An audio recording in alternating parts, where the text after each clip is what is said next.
Yo, yo, yo, peace, what up? All of my kings, queens, gods, goddesses that's going to be up in this chat. I just wanted to come through today and I wanted to get back into my guy, Mr. Takeoff from the Migos. Um, I just wanted to talk about just everything. The title is I will never, ever stop fighting for justice for you. Talking about Takeoff because we got soul ties. Me and this man, we got soul ties. How do I explain it? I have no idea. I never met this man on earth. But I swear, as soon as he went to the spiritual side, to the spirit world or to the afterlife, we have had soul ties ever since. And it's unexplainable shit. Like, how do I know this stuff? Like, I even I can't even explain it all. I can't even remember all the information I have received from this man or from God about this man or through that man's eyes. Like, is really, really, really staggering, mind boggling. I don't understand. So it's so much stuff I can't even think of it all. But I'm gonna try to go back and think of it all. So I did a reading on this man on the day that he passed, which was 11/1. Now, what I did not mention on that reading, now the reading itself was not accurate. I don't think that that was that man at the time because it was certain things that I feel like he would know and that I feel like somebody else was answering for him, but it was wrong. That was the very first reading.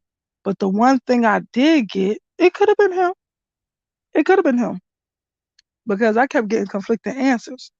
But um when I did the reading, the one thing I did notice, like really actually to me, sensations to me, I felt a pain in the left arm above the elbow. Um, but I want to say, but beneath the bicep, right between where the elbow starts, on the way up, and between the elbow and the bicep, that's exactly where I felt a pain in my arm. Now, if you go back and look at the um one that me and a guy by the name of Neutral Nika um did where we were actually reviewing the tape or the video, you will see that I believe the first time that he was hit, that's the first place he was struck, right in his left arm, above the elbow, but beneath the bicep, right between those two things. So that's the first thing. And that happened on 11/1. I never said nothing about it, even when I did the reading. So the next time I did a reading, I think the next time I did not a reading, the next time I did a piece, I think it was on 11/4. It could have been 11/5, but it could have been 11/4. So when I did that, I mentioned about um, what I forgot to mention, which was about that left arm. So by this time, nobody still didn't know that this happened, or it was no proof that this happened, or whatever.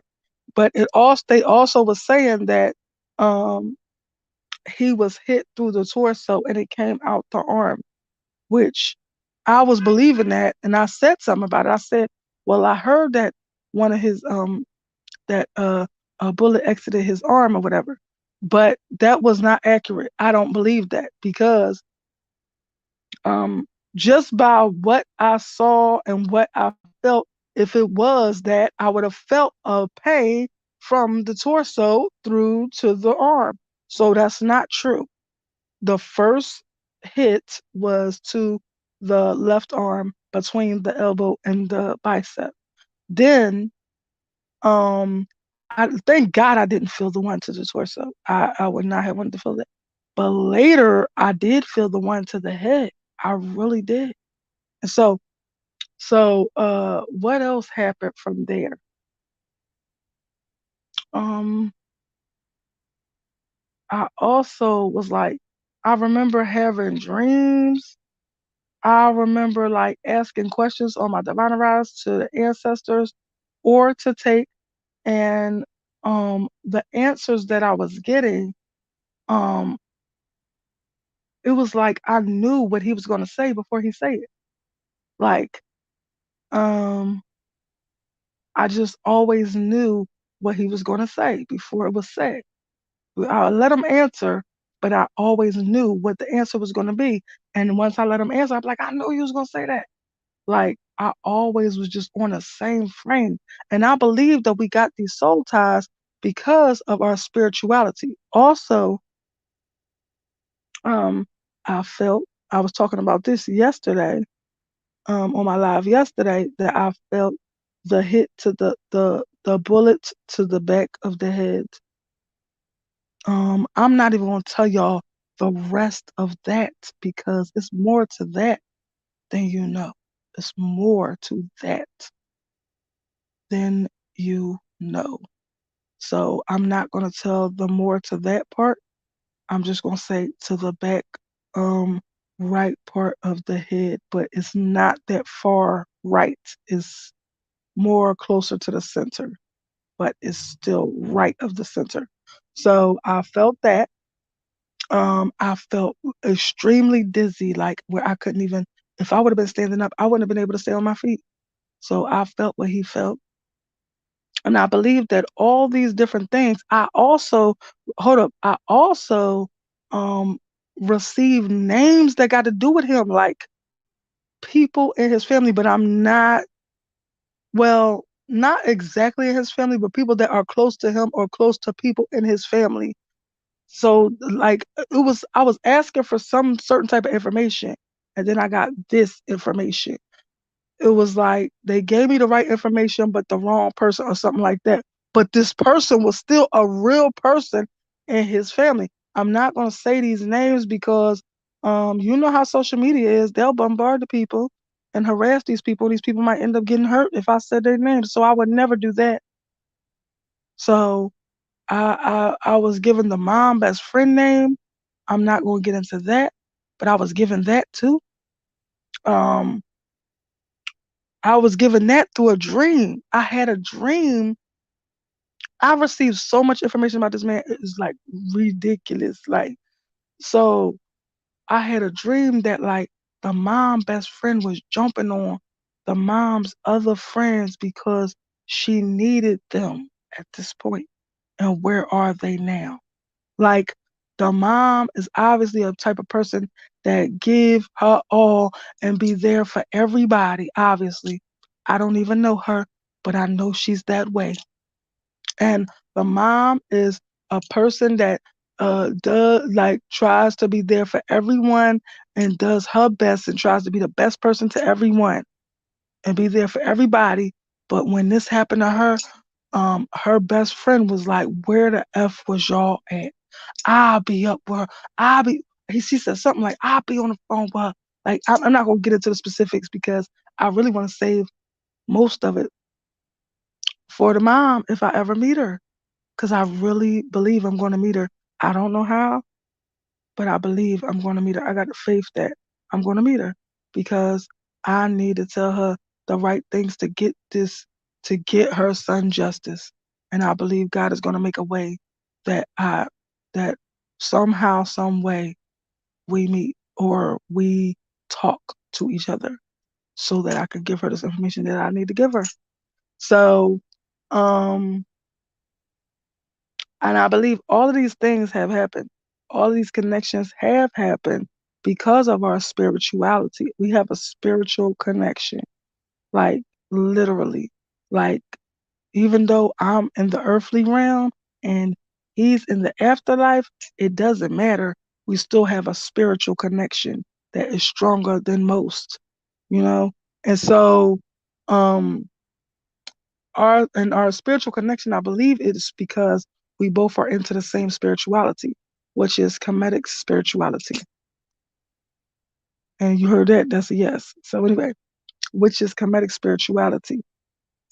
Um, I discovered this because one day I was watching him and was I don't know if it was a live thing. I know one oh no, I was getting pictures of him from somewhere. I don't even know where I was getting it from, but a picture of him popped up in the studio.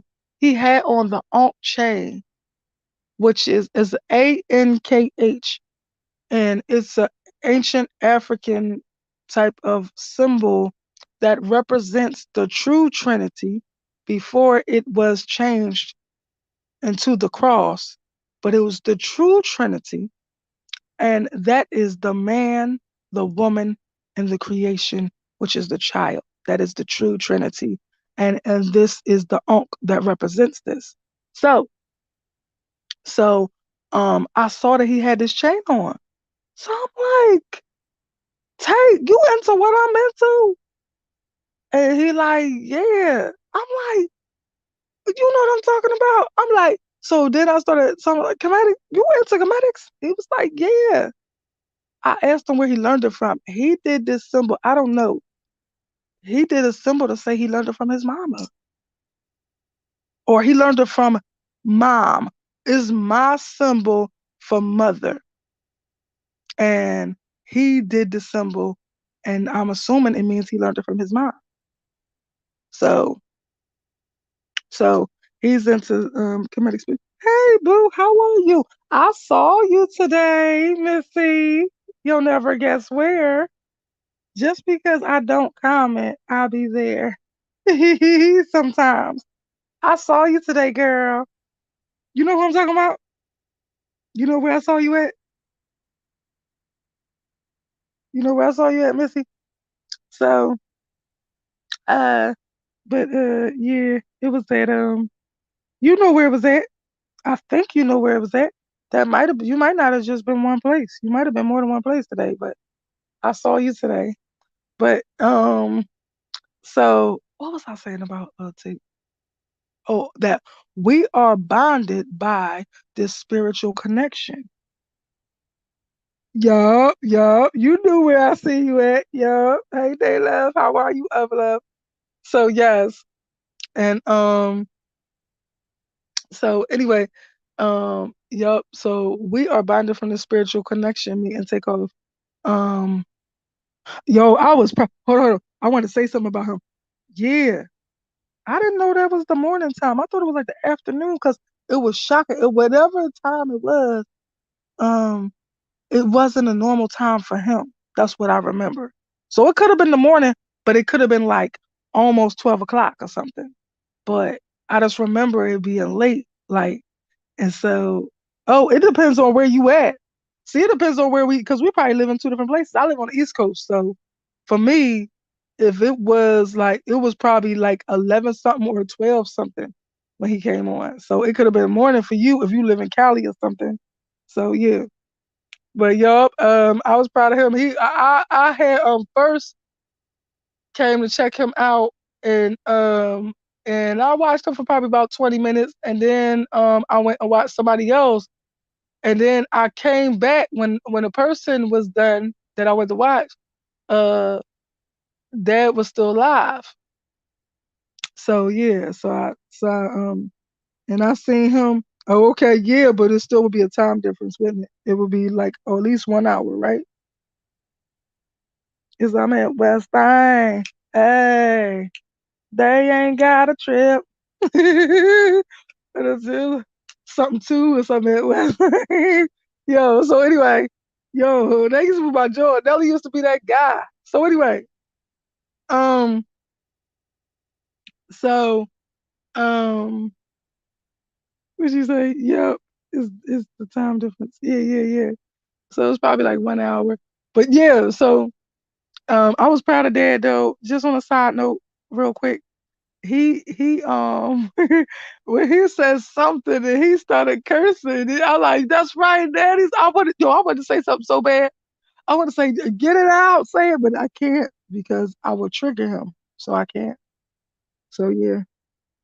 But yeah. But yeah, so um back to what I was saying about Take. So me and him are bonded by my spirituality, our spirituality, which is the Kemetic spirituality. So it's practices of the ancient Egyptians before Egypt was ever even called Egypt. It was called Kemet, and that's why it's called the Kemetic spirituality. So some people call the people there Cometians, but I just say Kemetic or Kemet. So if I was talking about them, I would say the ancient Kemet people, period. So anyway, um, well, one day I was going looking for pictures for him, and when I go past the picture, I look and I see him in his studio or his uncle's studio or somebody's studio, but I didn't even know that his uncle was in the picture. I just seen him, and I seen a dude with dreads with his head down. I didn't even know that was him, but I thought I knew I seen Tate. So he had on an Ankh chain, and I'm like, oh shit, Tate, you into what I'm into? He like, yeah. I'm like, you know what I'm talking about? I'm talking about the Kemetic spirituality. He's like, yeah. I was like, are you serious? He's like, yeah. So I was like, how you know about that? Like, I don't know. I just be shocked when people be knowing about that. Even though, let me note as a side note, this generation is waking up. Okay? They are waking up. I've seen a lot of people with the Ankh chain now. As a matter of fact, what Chris Rock had on yesterday when he was doing that concert, um, I guess clapping back at Will Smith, that thing he had on, which was the Prince symbol, that is part of the Ankh symbol. It represents the man, the woman. So the true Trinity represents the man, the woman, and the creation, which is the child. And that's what everything is about. That's what life is about. That's what creating things are about. It's about, the planting of the seed, the nurturing of the seed, which what would the woman do in the womb, and then the producing the seed out, the creation, which would be the child. So they believe that in order to create anything, you have to practice this method like that. So, but in Christianity, just to compare, in Christianity, they believe that it's the Father, the Son, and the Holy Spirit. But how could you ever create a child with the Father, the Son, and the Holy Spirit? So what they did is they replaced the woman with the Holy Spirit, trying to eliminate the woman, because of course, most of these religions are designed to try to oppress us, the woman, and to make us seem insignificant when we are God. Okay? So anyway, back to what I was saying. Yes. So they are waking up nowadays. So I'm like, how did you know about that or whatever? So we started talking about that. He did some symbol to tell me like his mom taught him this. I think he's saying his mom. He did my symbol for mother. And so I believe he's saying that his mother taught him this. Um, so I guess his mother taught him about comedics. So she would be enlightened as well. So I'm hoping that somehow, some way, I could get to talk to her.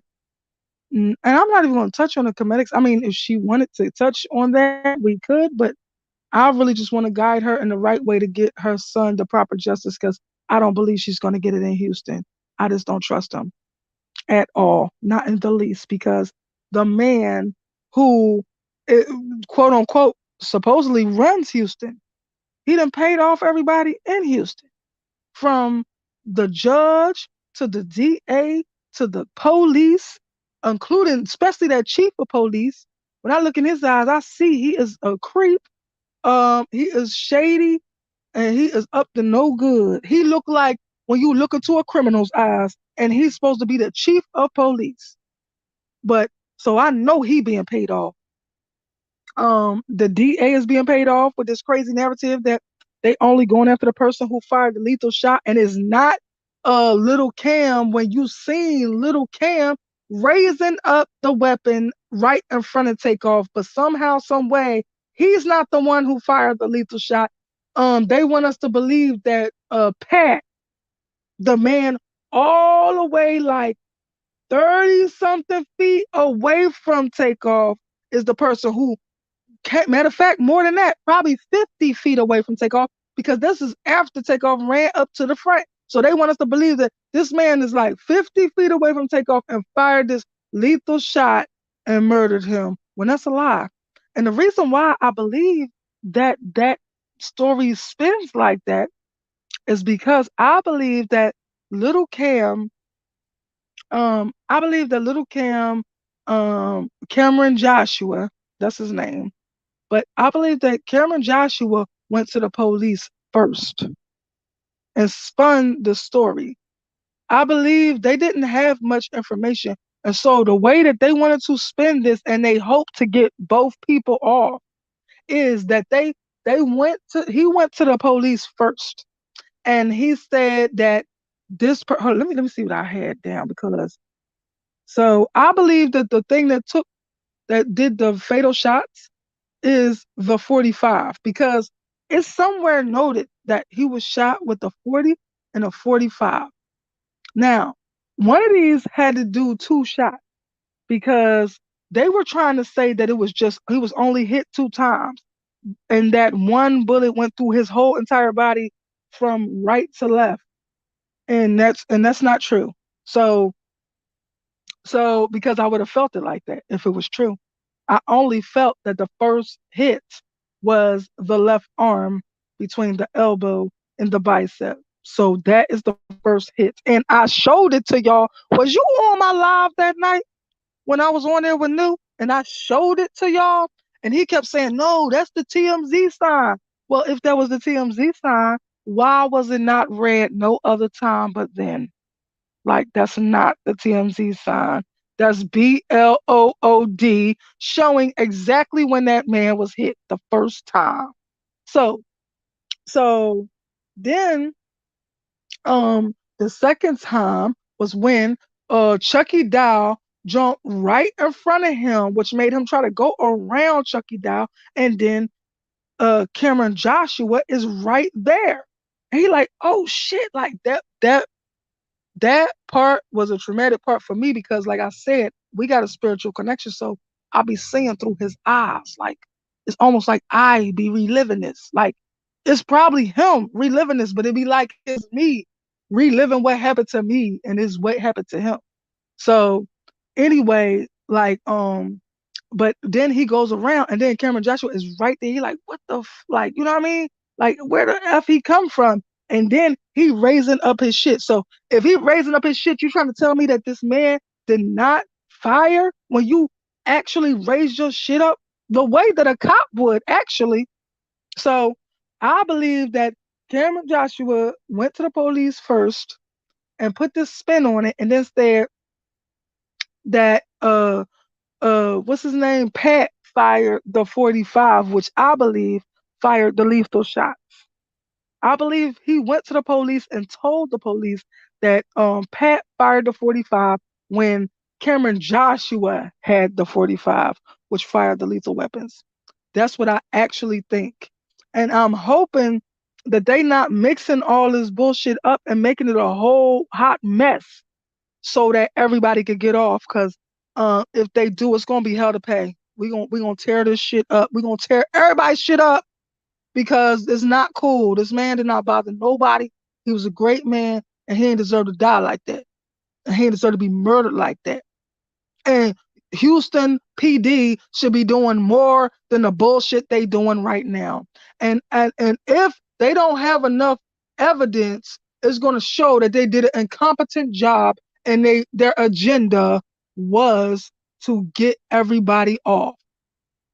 So I'm hoping some way, somehow, I bump right into Mama Takeoff so I could guide her to move this shit out of the jurisdiction of Houston. This case do not need to be in Houston. There's too many conflicts of interest.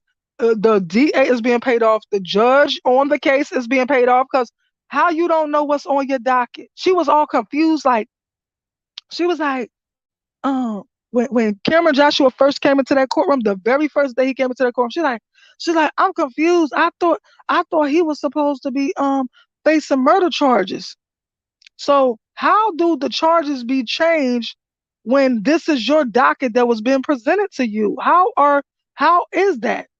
So it's a lot of dirty, shady shit happening behind the scenes.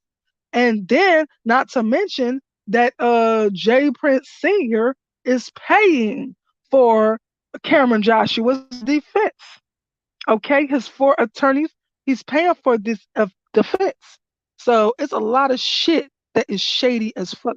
Hey, hey babe, how are you? Getting carpenter? How are you, honey bun? So anyway, um, yes, it's a lot of shady shit going on. So, I believe he put this twist to the police like, Pat is the person who fired the lethal shot, and that's why they keep saying that. They keep saying that, but I don't think they have proof of that. I feel like they listened to the word of this man because he was the first person to talk to police. I feel like Cameron Joshua was the first person to talk to police. But if they would have really been looking at that tape the way that I did, the way that I found the 3 pictures showing Cameron Joshua having that gun out from before everybody started running away from the gunfire, which would prove to me that he would be the one who fired at least the first shot. And that first shot wasn't even for takeoff. It was for Quavo or what's his name? Migo Bands. It was for Quavo or Migo Bands. And that I learned that from New because he was like, remember, I think that sound like gunfire. Remember he said that on the time that I was on the live with him? And when he said that, when I kept saying, don't that I keep seeing this yellow coming across the screen. And he was like, where you see that at? When I froze the frame, I seen that Cameron Joshua had a gun out. It was out. I mean, all the way out, just sitting there in the middle of his yellow hoodie. He ain't have nothing black on him. He had a brown bag, and that don't look like black. And I believe that black gat that he had sitting right there in his hand was his 45 that was used to take off's life and to hit take 2 times. So I don't even believe that they tried to say that one bullet went through one side and came out the other side. I don't even believe that the one that hit him in the arm is from the 45. I believe that's from the 40, which would be what Pat had. I think. I might got this wrong, but it's either the other way around. It's either yeah, I think it's the one that Pat had. So, and that hit him one time. So, and it had nothing to do with the torso or the head.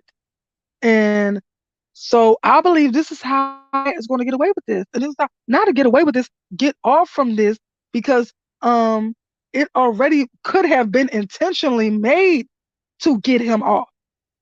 And if that's so, we gonna F shit up. We gonna F shit up for real, for real.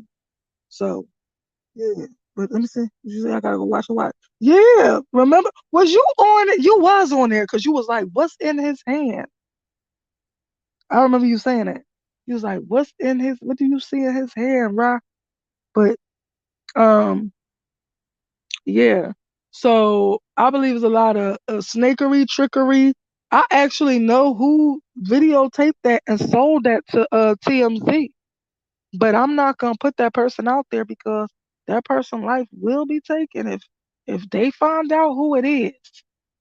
That person will not be living for long, and I'm not gonna put that person in that type of jeopardy even though I feel like that person is shady as fuck too.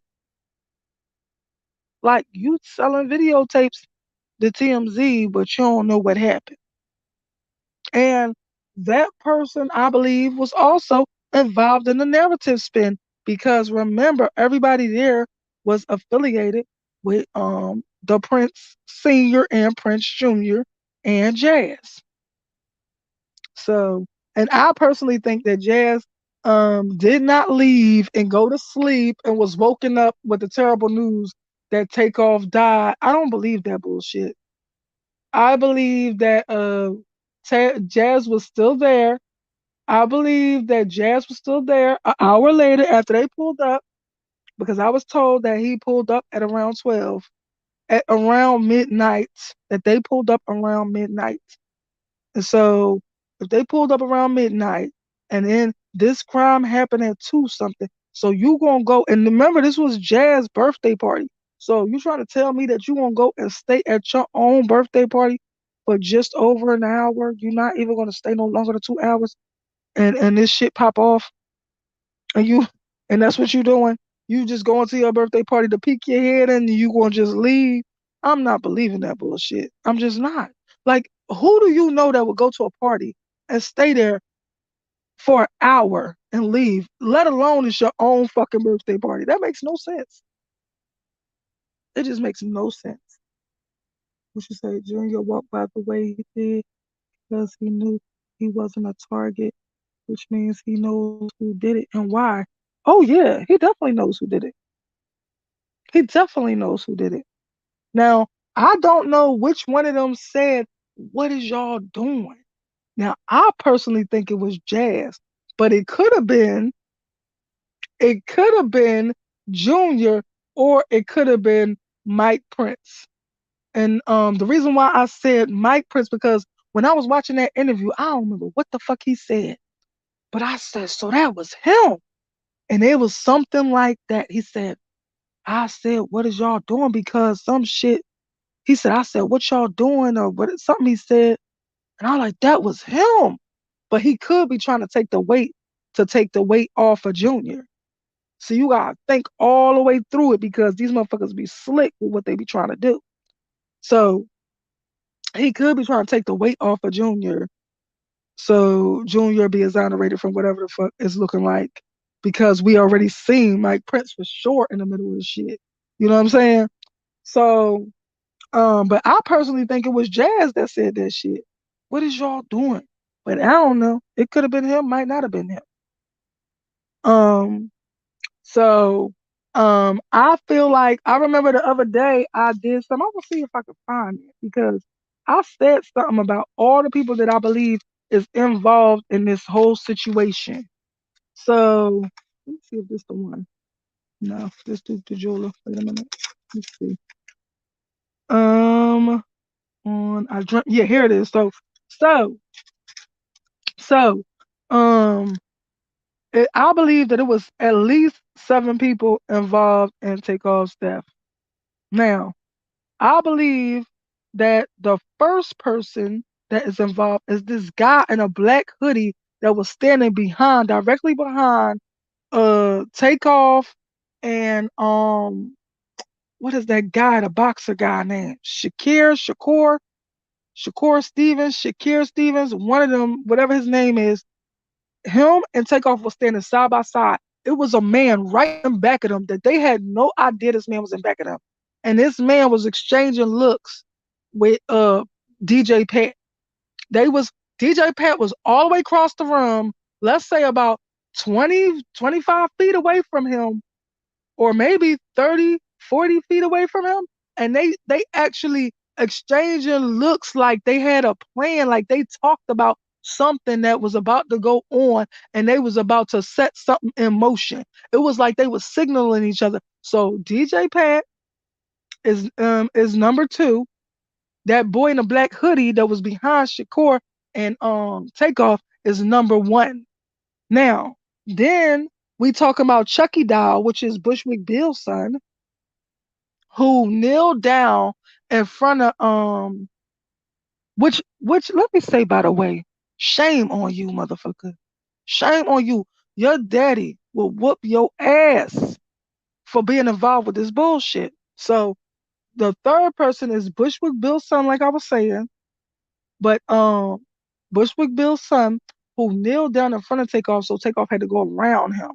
And then the fourth person is Yellow Hoodie, who he was allowing to catch up with Takeoff. He allowed that because of him kneeling right in front of Takeoff. It slowed him up, and that made him catch up. So that's the fourth person. And then the fifth person, hold on, let me see who I said the fifth person was.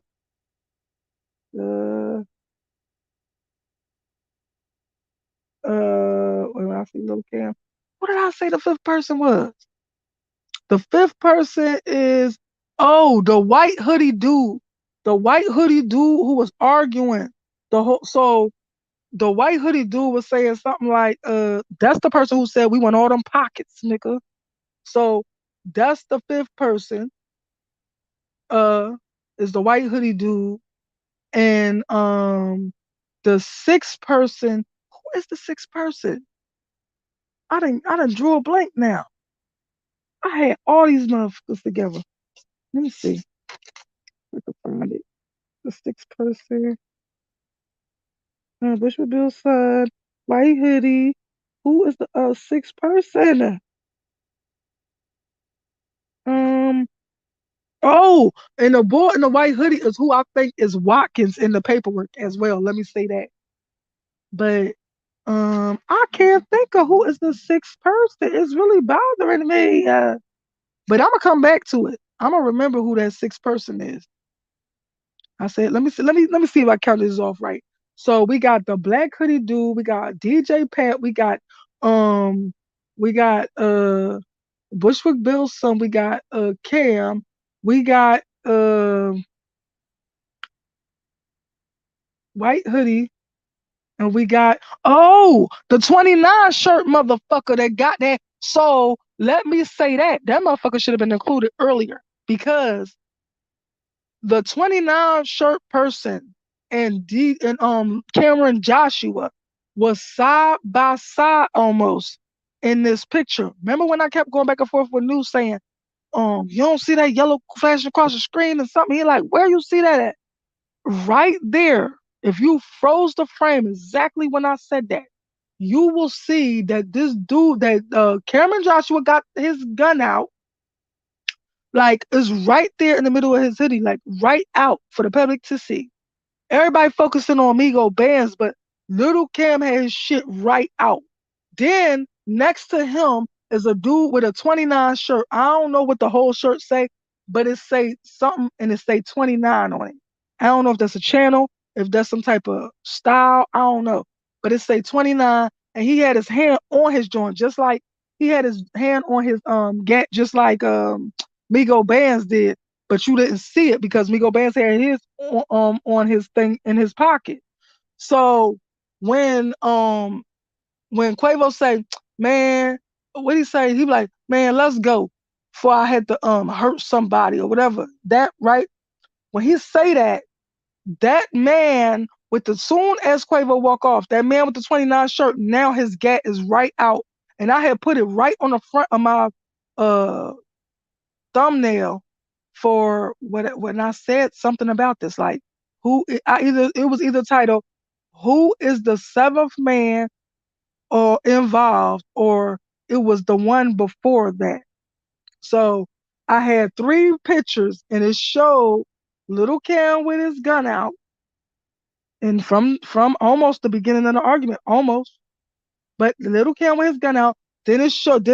Another picture showed Little Cam still in the frame, and it showed the 29 dude clutching his shit. It showed Migo Bears right there clutching his shit, but their shit wasn't out. The two people, the 29 and Migo Bears.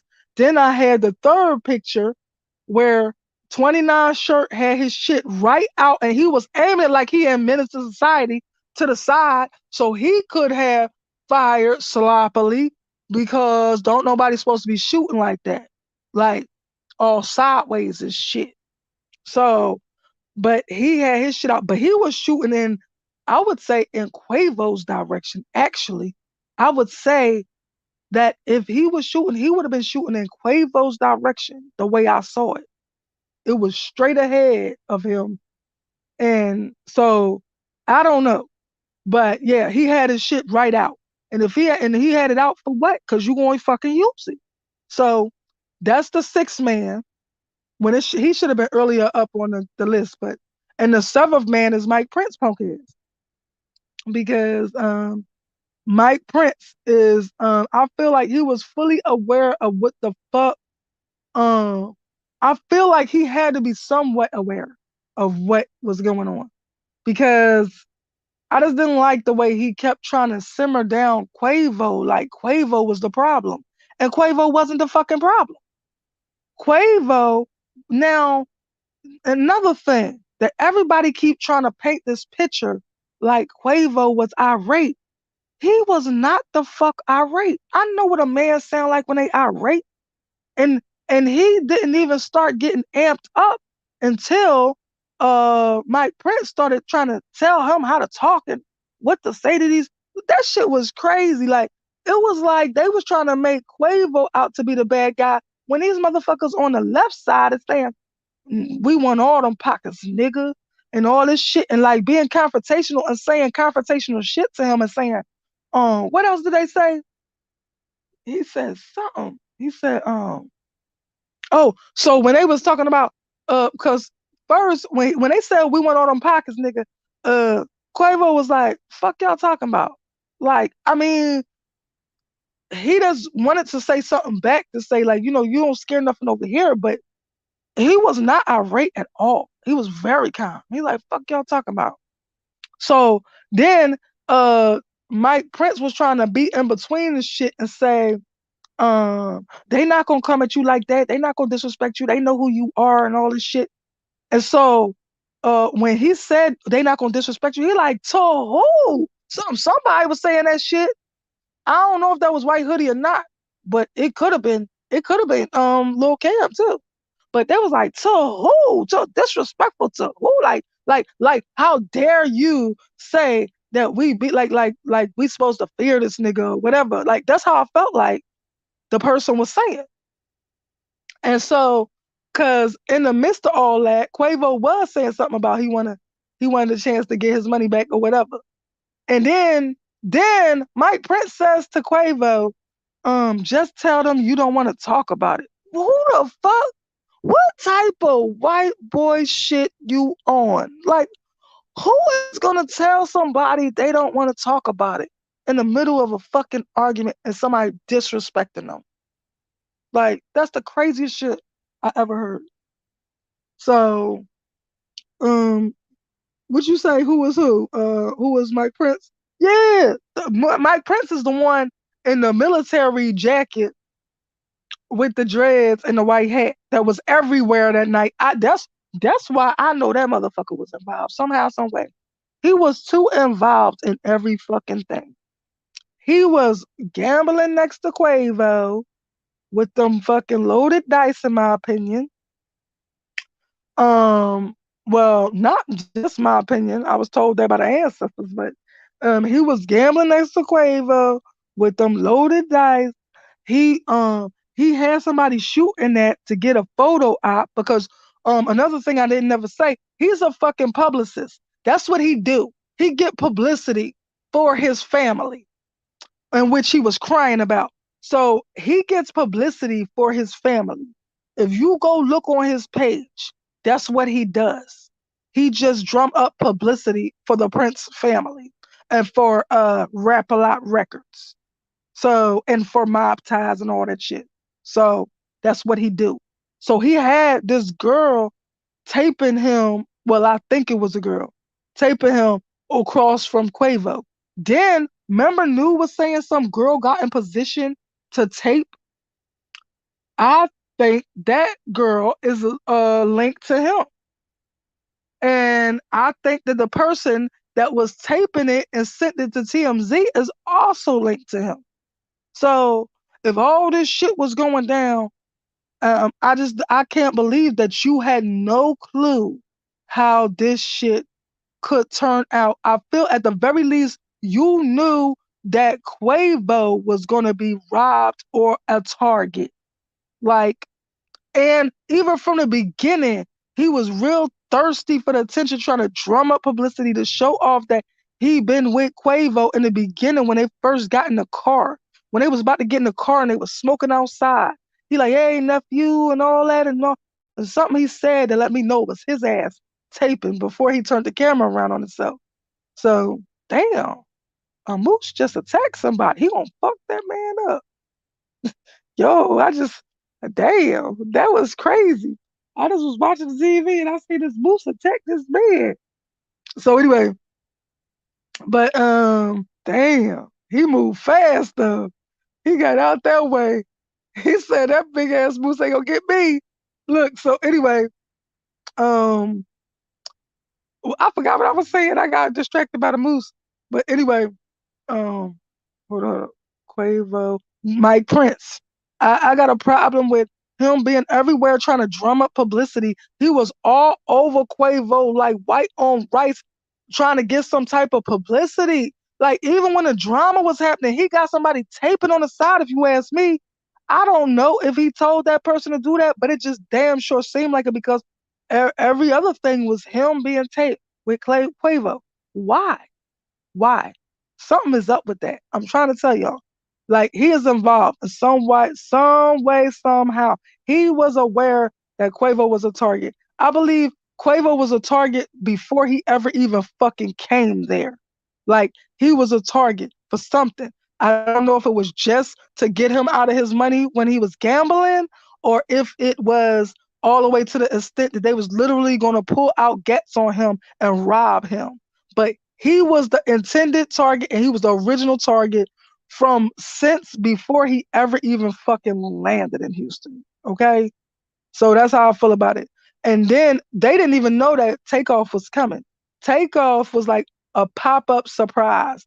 I remember what's the name was saying, New talking about something about some package. I was cracking up watching that. But anyway, but I like I said, I feel like Takeoff was a surprise, a pop-up surprise where they did not even know Takeoff was coming. I wish he did not come. But but if he didn't come, it probably would have been Quavo. I really believe that. Like is like I felt like Quavo was the intended target from the beginning. And then I did some card read thing. I got these cards that I made up myself called communication cards.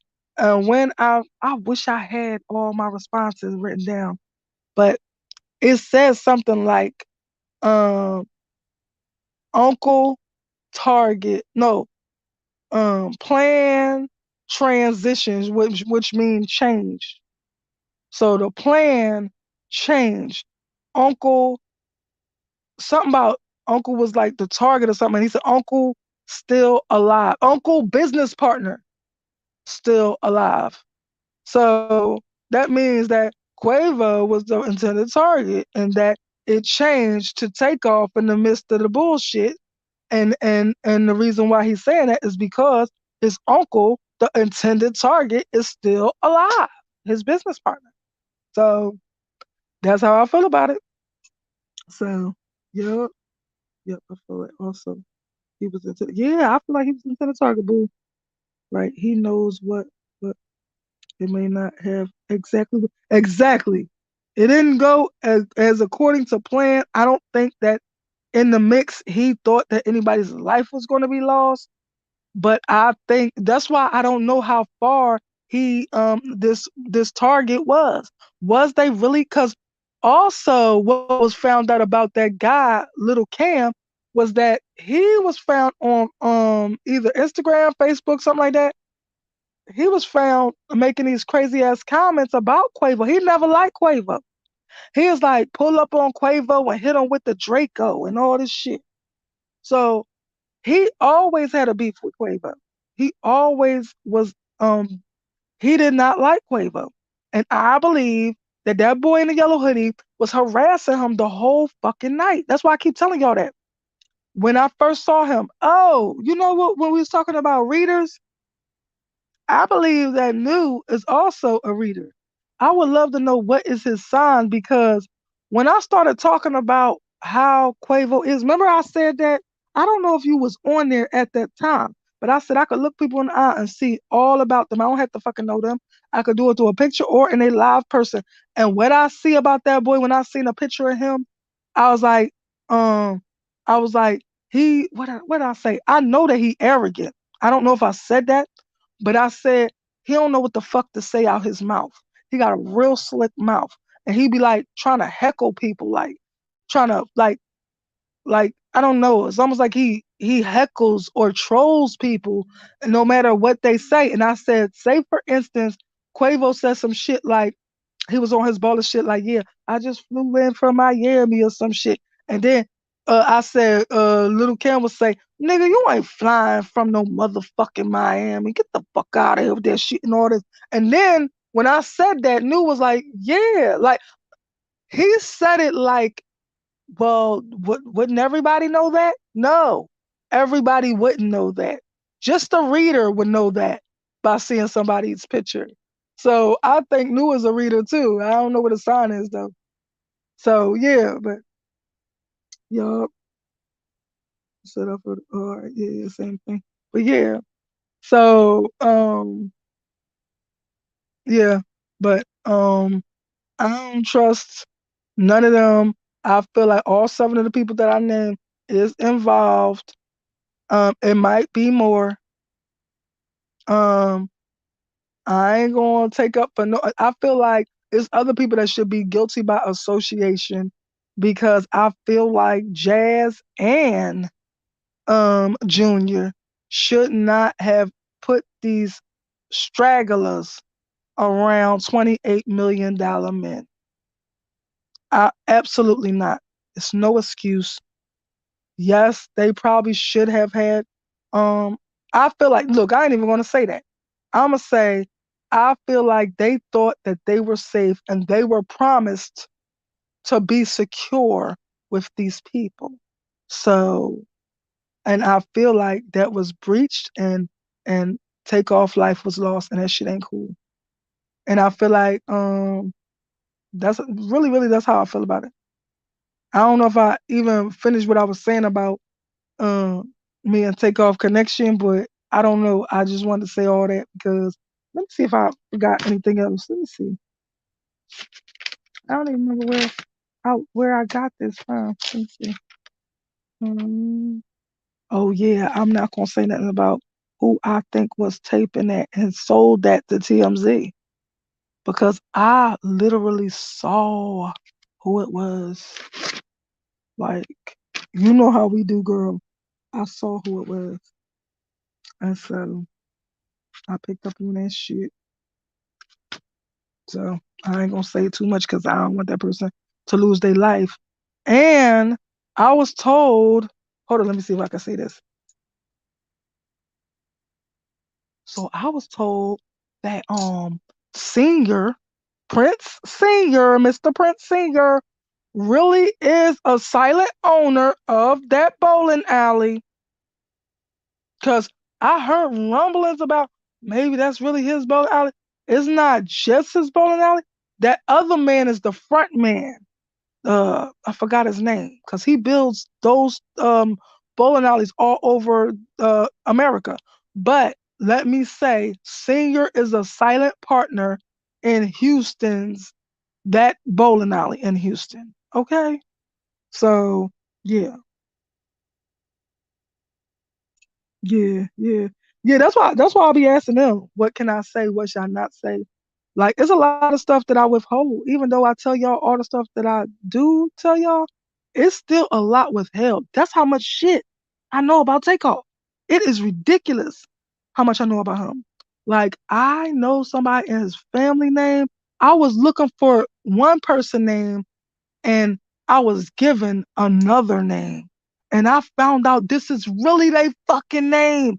And I like blurted out what I heard. I said, yo, I heard a voice say this. But I'm not gonna say their name because you know how social media is. They'll be to harass this poor person and drive them crazy or harm them. Because social media people be tripping. They just take everything overboard.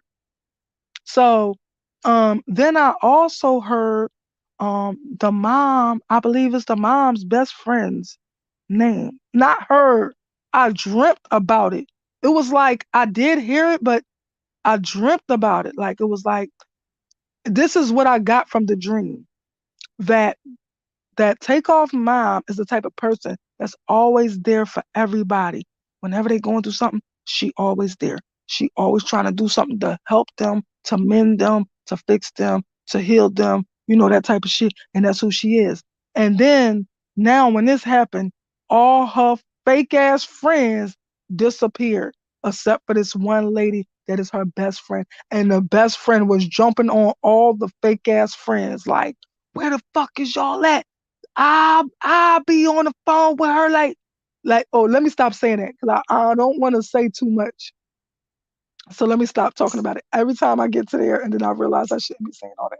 Because I want to say I believe that God is gonna make a way for me to meet her and talk to her and tell her everything I need to tell her. So until I meet her, I'm not gonna divulge all that. I'm gonna wait till I meet her. So anyway, yup. So I'm just like stepping out on faith that I will be able to tell her what she needs to do to get this case the fuck out of Houston, because she's not gonna find justice there.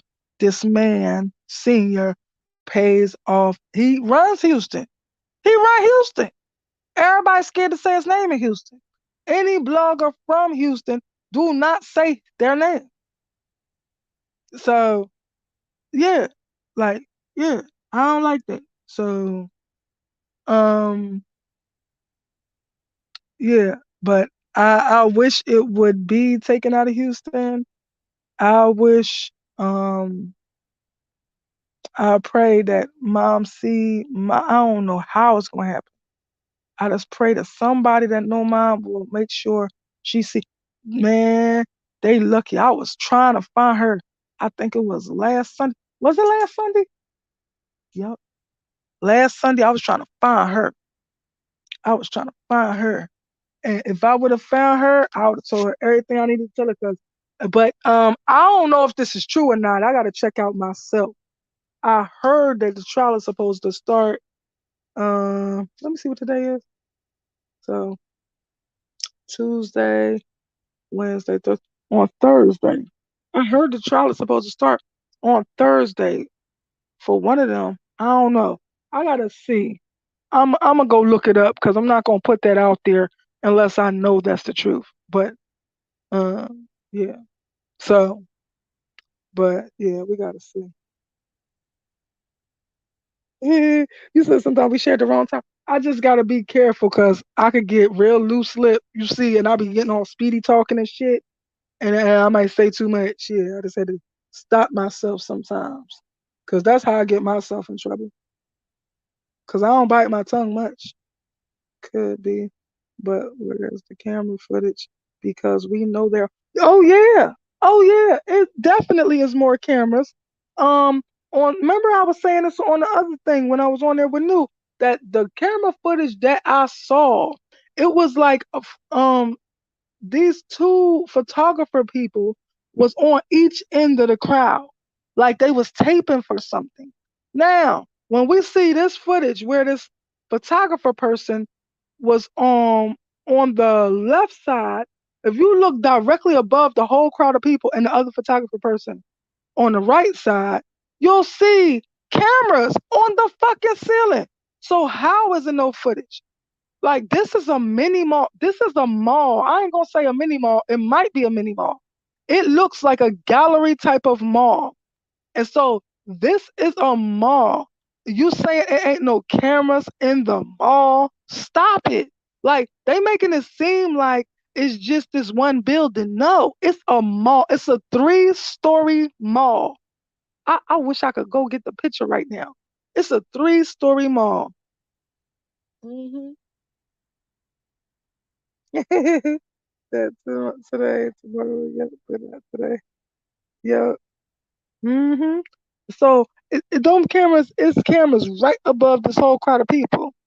It looked like it was a camera facing out from the inside of the bowling thing to the outside as well in the window. But that's not even what I'm talking about.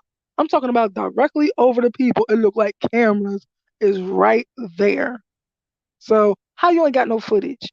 Also, I know all these people that was here that was trying to get all this footage because Takeoff and Quavo was here. They are superstars, yo. I heard some messy ass shit. I heard some messy ass shit that occurred at this thing. I know you don't want to tell that. No, look, you do you? No, no, no. Okay. I heard some messy ass shit. Like, you know how girls be all groupie-ish and shit? Like, doing all types of shit. I heard some messy ass shit they was trying to do, when it comes to Takeoff and Quavo. Because, they are stars and girls will do anything to be seen with, to fuck with, or have an opportunity to fuck with stars. and it was going on. It was on and popping. Them bitches was doing the most. Okay. So yeah, but yeah, I don't think that's gonna come out because that's like it seems like it's regular occurrence there. But yeah, I'm just gonna leave the rest of that alone and stop talking so I won't say too fucking much. But yeah, yup, we ain't seen any street or a lot camera either. Yeah, come on now. You gonna tell me ain't no Well, the thing is, where this all went down, it was on the third floor of a mall. So it might have been street cameras all the way up there, but they are on the third floor of like a high rise type of building. Like they say it's floor G. I don't know what the hell that means, but it's not the ground floor. I could tell because if you look at when all the madness was happening, if you look over to the right when Takeoff moved up further and that boy followed him, ooh, this is what I wanted to say something about. I still keep forgetting to say this. What I didn't like was Cam is a whole bitch. Cameron Joshua is a whole bitch because when he was faced with another person with a gat just like him that you could shoot it out with, y'all can have an old fashioned shootout. He gonna try to hide behind Takeoff. That's the reason why Migo ain't get him right then and there because he kept hiding behind Takeoff. Then Takeoff tried to dart off so he could get him. Cam, bitch ass, ran after Takeoff because he didn't want to get shot. Now, if you're supposed to be so thugged out and you want to be all trigger happy and shit and gun happy, you're supposed to be so G'd up. Why did you run when you know what I mean? When you had the opportunity to shoot it out with this other um shooter? Why didn't you just shoot it out like that? Duke it out in that way. But no, your bitch ass ran. And one thing I want to say about Migo Bands, he is about that life. I ain't never seen a man strut in the middle of gunfire like that. That shit is crazy. He ain't have no concern for his life. I ain't never seen no shit. No, no. I did see another man strut in between gunfire like that. Mo 3. I'm like, look, hold up. When that footage came out, I was like, yo, I was like, when Mo 3 footage came out and it showed him on that highway and he hit them brakes and shit, this motherfucker just walks around the damn car all calmly. I'm like, yo, you could tell he been in a shootout or two before. This ain't his first shootout. Like, he just walking all calmly around the thing trying to. I'm like, what the? Yes. So I'm wrong. No, he the second person I've seen strut in the middle of some gunfire. Yeah. The other one was Mo 3. Yes. Yup. Long live Mo 3. I love him. Yup. Let me put that down there. Look, you got me on one. Yup. Let me put that up there. Long live 3. Man, long live Taker.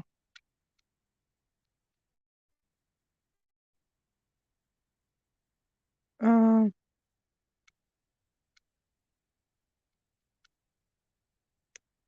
yup.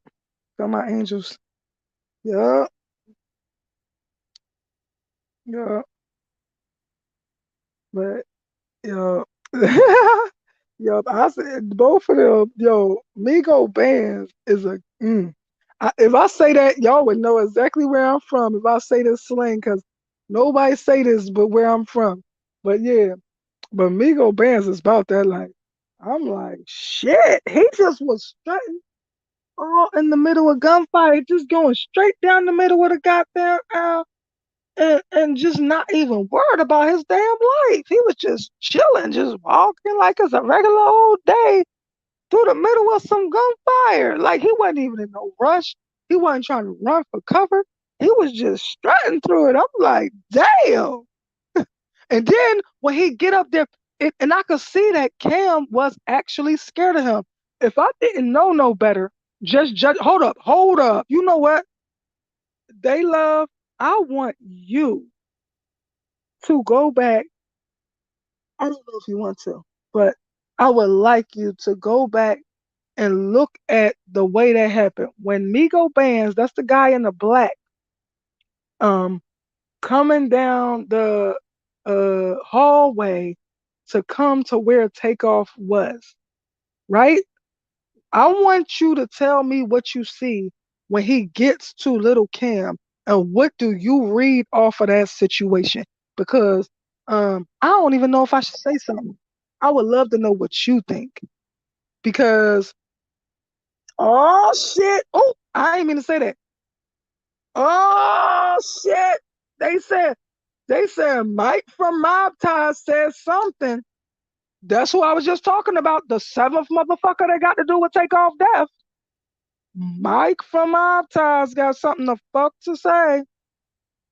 Cause he's involved. But I would love to know, they love what you get. So right after Migo Band struck down that hallway and he get up to take off, and then just pay attention to the interaction between Little Cam and Migo Band. I don't know if I should say something. Do you think I should say something, or you just want to all freestyle and see? Because I get something in particular when it comes to that interaction. Or should I just save it for another day to talk about it with you?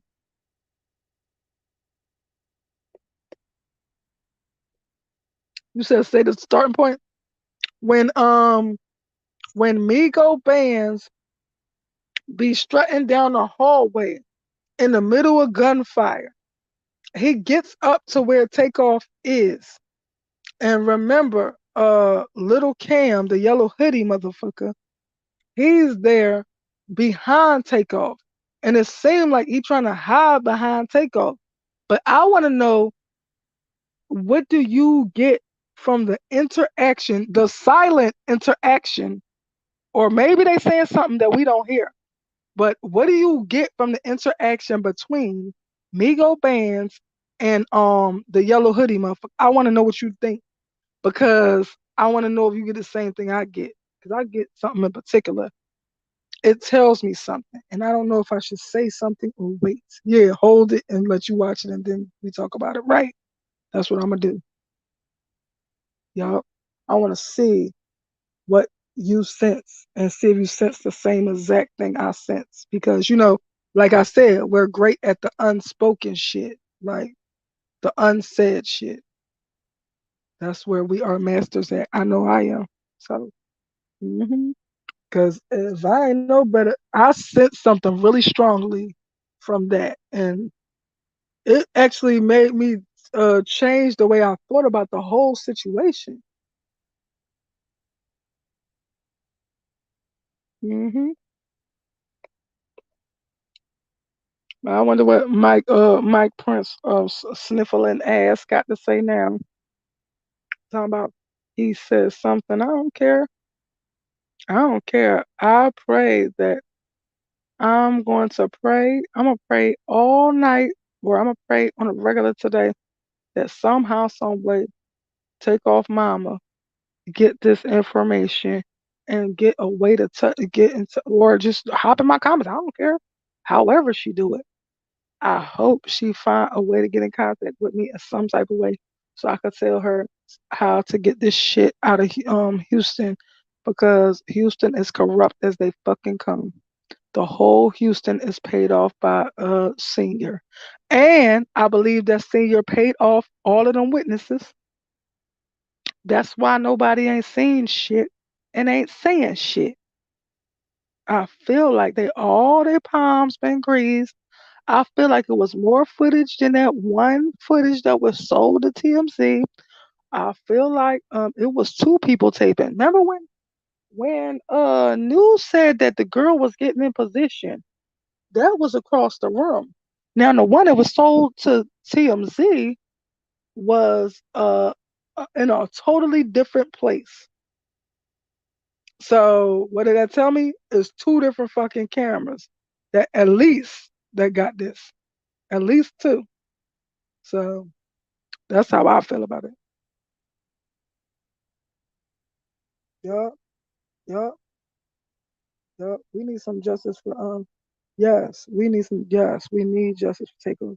Yo, I was watching something where her where Mama take off bought his mom a Porsche, a white Porsche.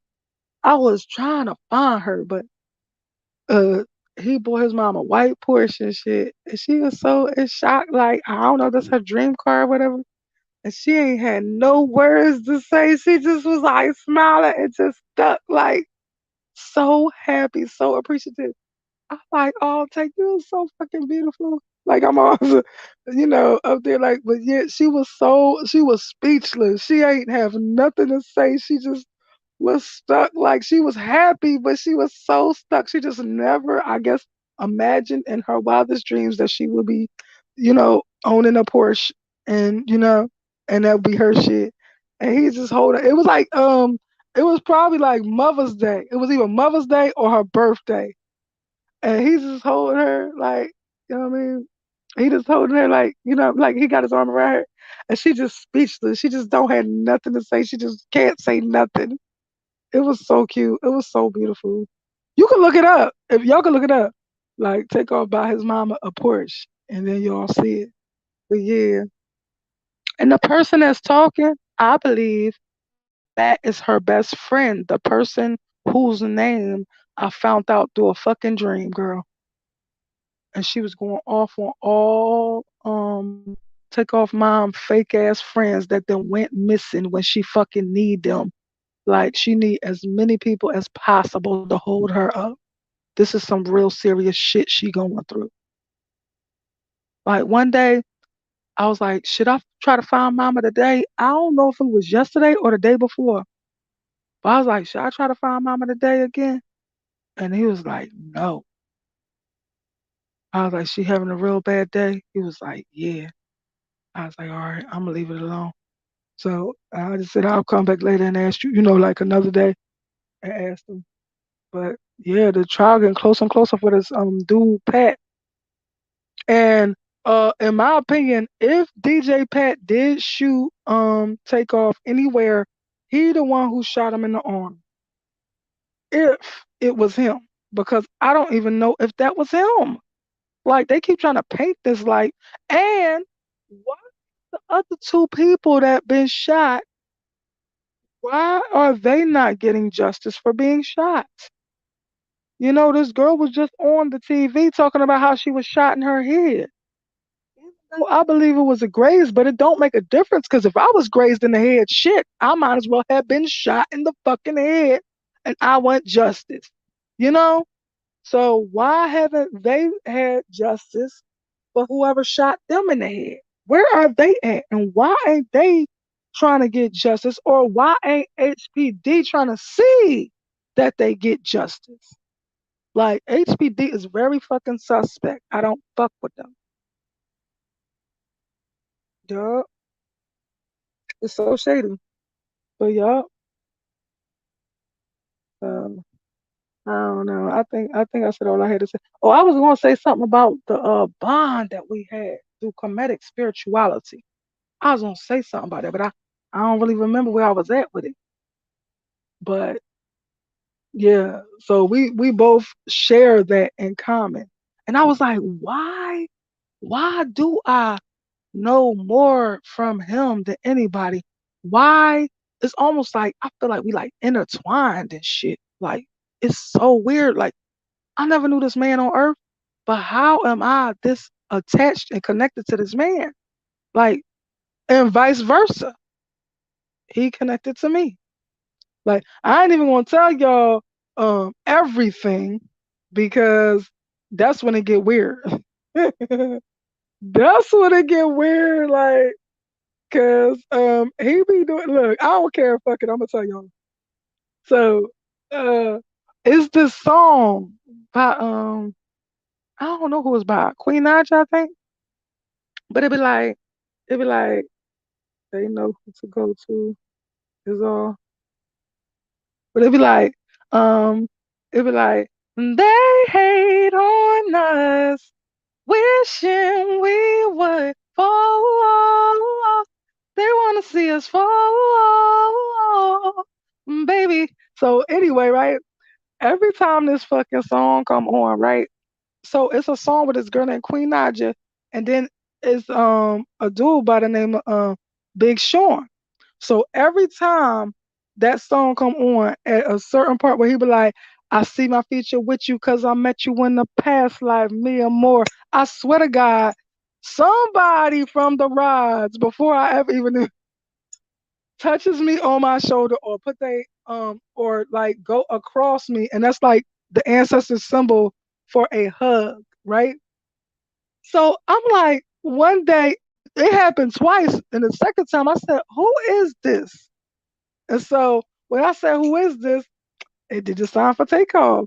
So I'm like, what you trying to say? You think we like past life lovers or something? Because it's like, I see my future with you when I'm, at first it'd be like, before I met you, something about my life was a crash site. I see my future with you because I met you in the past life, me and more. So I'm like, what you trying to say? You think we past life lovers? I'm like, I think you reaching. I think you reaching. Look, I really said that. I like, I think you reaching. But he keep on every time that song come on right now to this day, any and every time if I got them rides in my hand, that's gonna happen every single fucking time. So it's so cute though. Look, I got the rides in my hand. You hear somebody talking about something? Yes, yes. Who is this? Think- yeah. Look in the eyes of someone you'll meet soon. See if they're familiar. What you mean, boo? What you trying to say? Look in the eye. Hold up. I'm gonna put it up. What you mean by that, babe? Look in the eyes of someone you meeting soon. See if they're familiar. You mean like past life familiar? Yo, that shit's crazy to me. But I be like, yo, you reach it. But he do that shit right now every time to this day. And like every time I hear, every single time I got a mouth in my hand, that's what's gonna happen.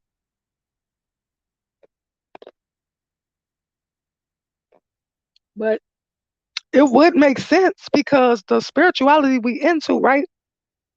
It's about being reborn. Like it's about so first of all, we are immortal. We never die. When we die on this physical earth, we are not dead.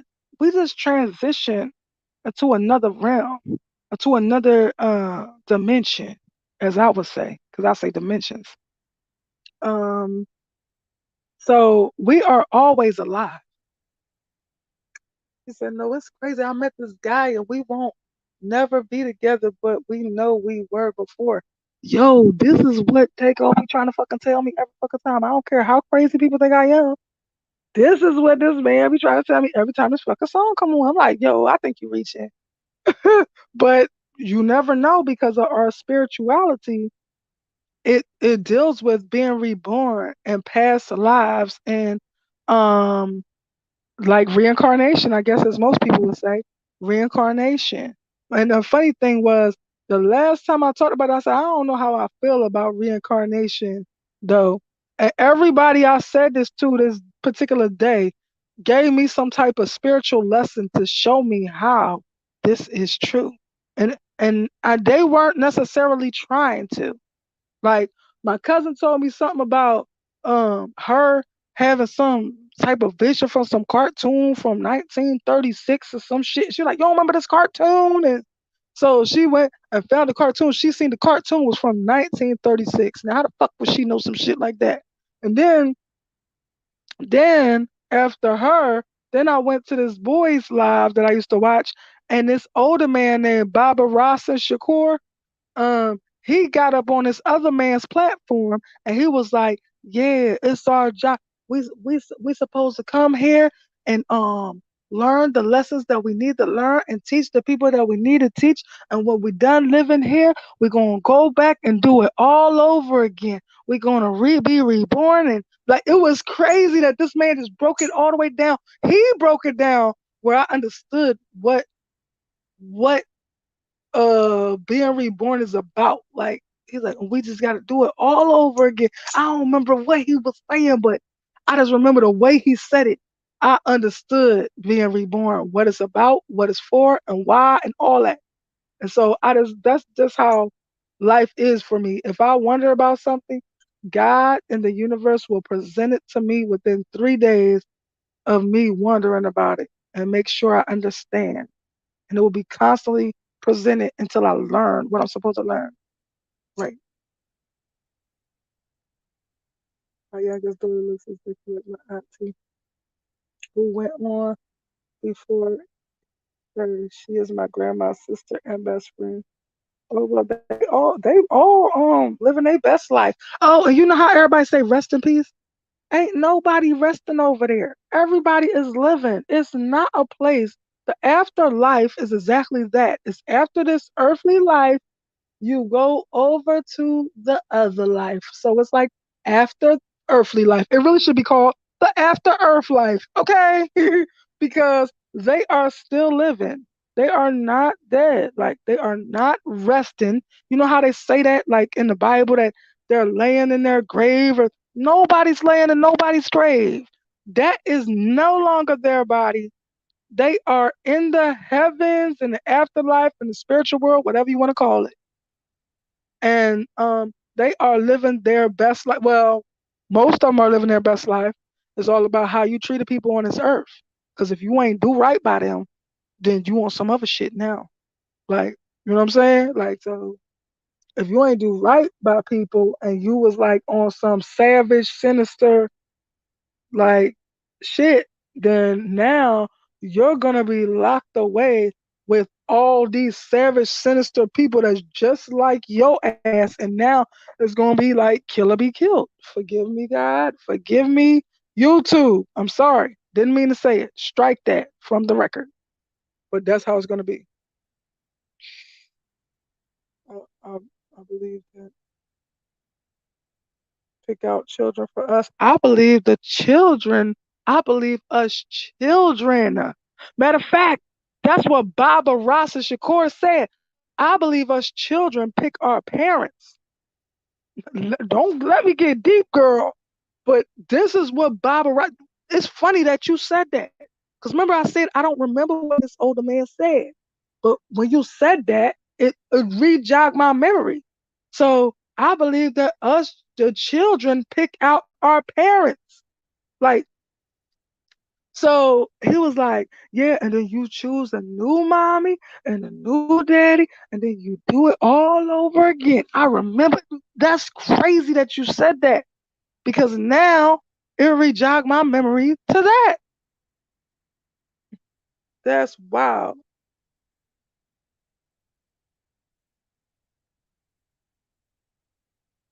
Picked your daughter because she knew how much. No, you know what? I believe. Well, I ain't gonna say that she. No, no, no. I ain't gonna say that. I ain't mean to say no, because I'm not gonna negate nobody's beliefs. But what I meant to say is, I believe that your daughter picked you, and your auntie knew her before you did.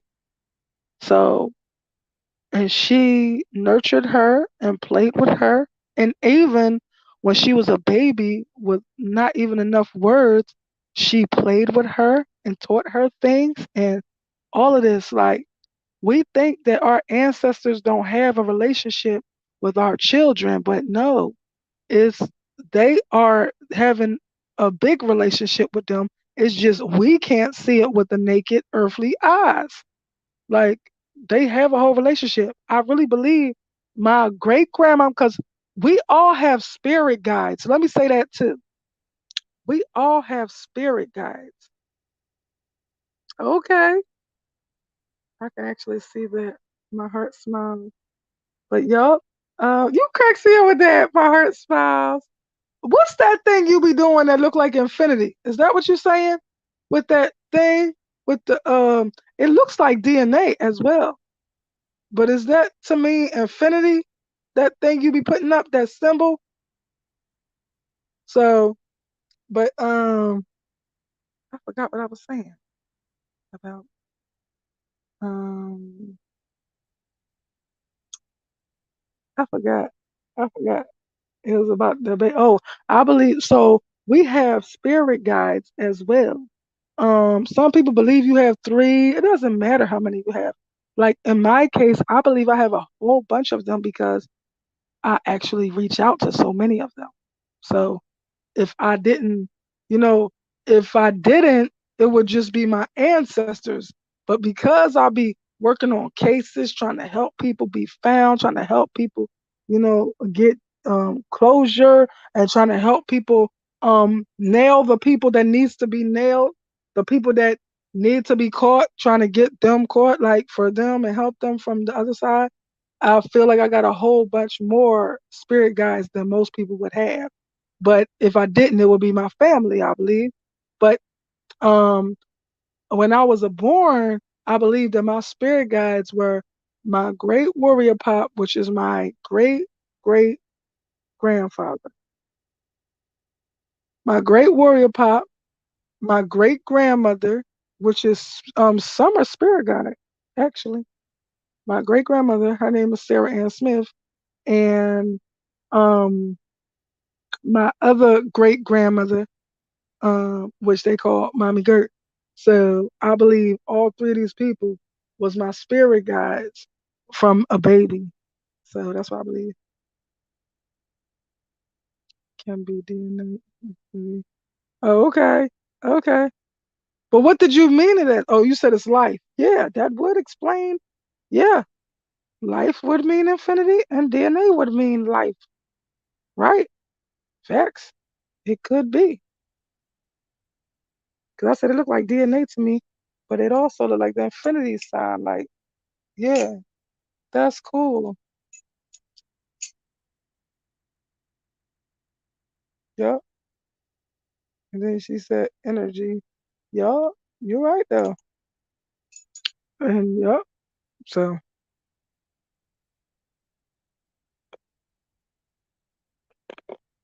mm, um what was I saying? Yeah, I forgot the same, but yeah, we got spirit guide, we got guardian, because that's what I say, your guides, but it's spirit guides and guardian angels. But I feel like I think I know that boy. But uh your guardian angels are one thing. Your spirit guides are another thing. The guardian angels protect you, and the spirit guides guide you, and the spirit guides guide you. Now, I feel like everybody can be a spirit guide, but only some angels are guardian angels. Like only some are the protectors, and but all can be a spirit guide. So yeah, my great great grandma is named. You lying? What? Yup. Get out of here, girl. That's my great grandma name. And my great great grandfather, I don't know his name. I just call him Great Warrior Pop. Because, yo, girl, I seen him in a vision. I never met him before. I seen him in a vision. That's how I know he my spirit guide. I seen him in a vision. And this is around the time when I first started having visions that had to do with summer and all this. And um, so I thought it was about summer, this vision. So I was meditating with this girl who at the time I thought was real, but she fake too. There's a lot of fakes out here running around masquerading as real spiritual readers, but they not. So anyway, so I was meditating with this lady And at the time, this is when I was having all these visions and dreams and everything that got to do with summer.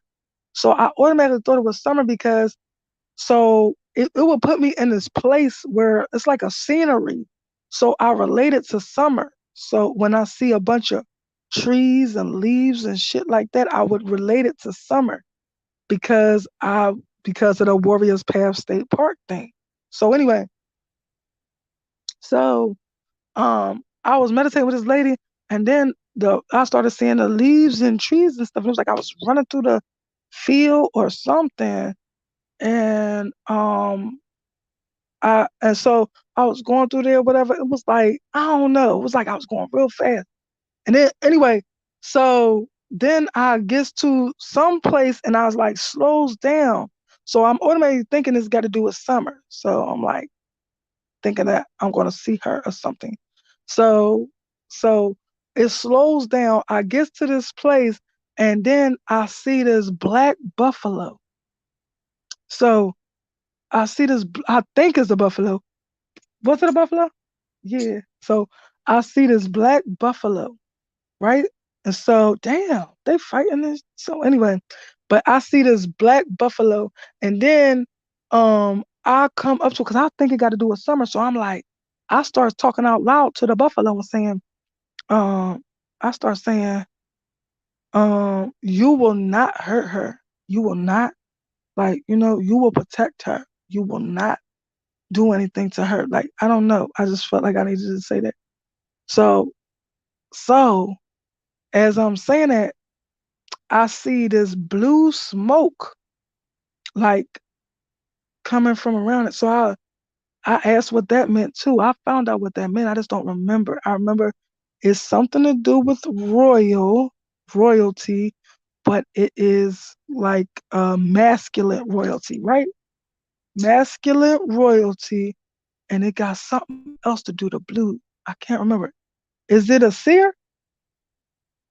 Yeah, right. So the blue got to do with seer. So anyway, so so um so I was like, you will not hurt her, you will protect her, whatever, whatever. Then I see this blue smoke around the buffalo, like floating up, like it's like a string of smoke or whatever.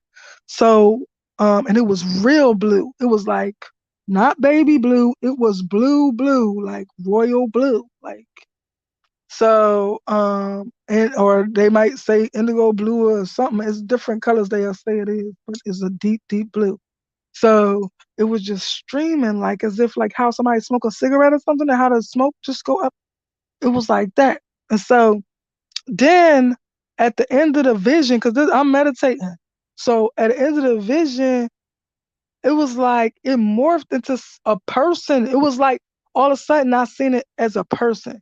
And I felt embarrassed that I thought that it was a buffalo. It was like as if I was like mistaken what it was, and that this was really a person, and that I thought it was a buffalo, and I felt embarrassed that I thought it was a buffalo. So when I came out the meditation, I'm like, yo, I just seen an African warrior. It was my great grandfather. So my great grandfather, actually.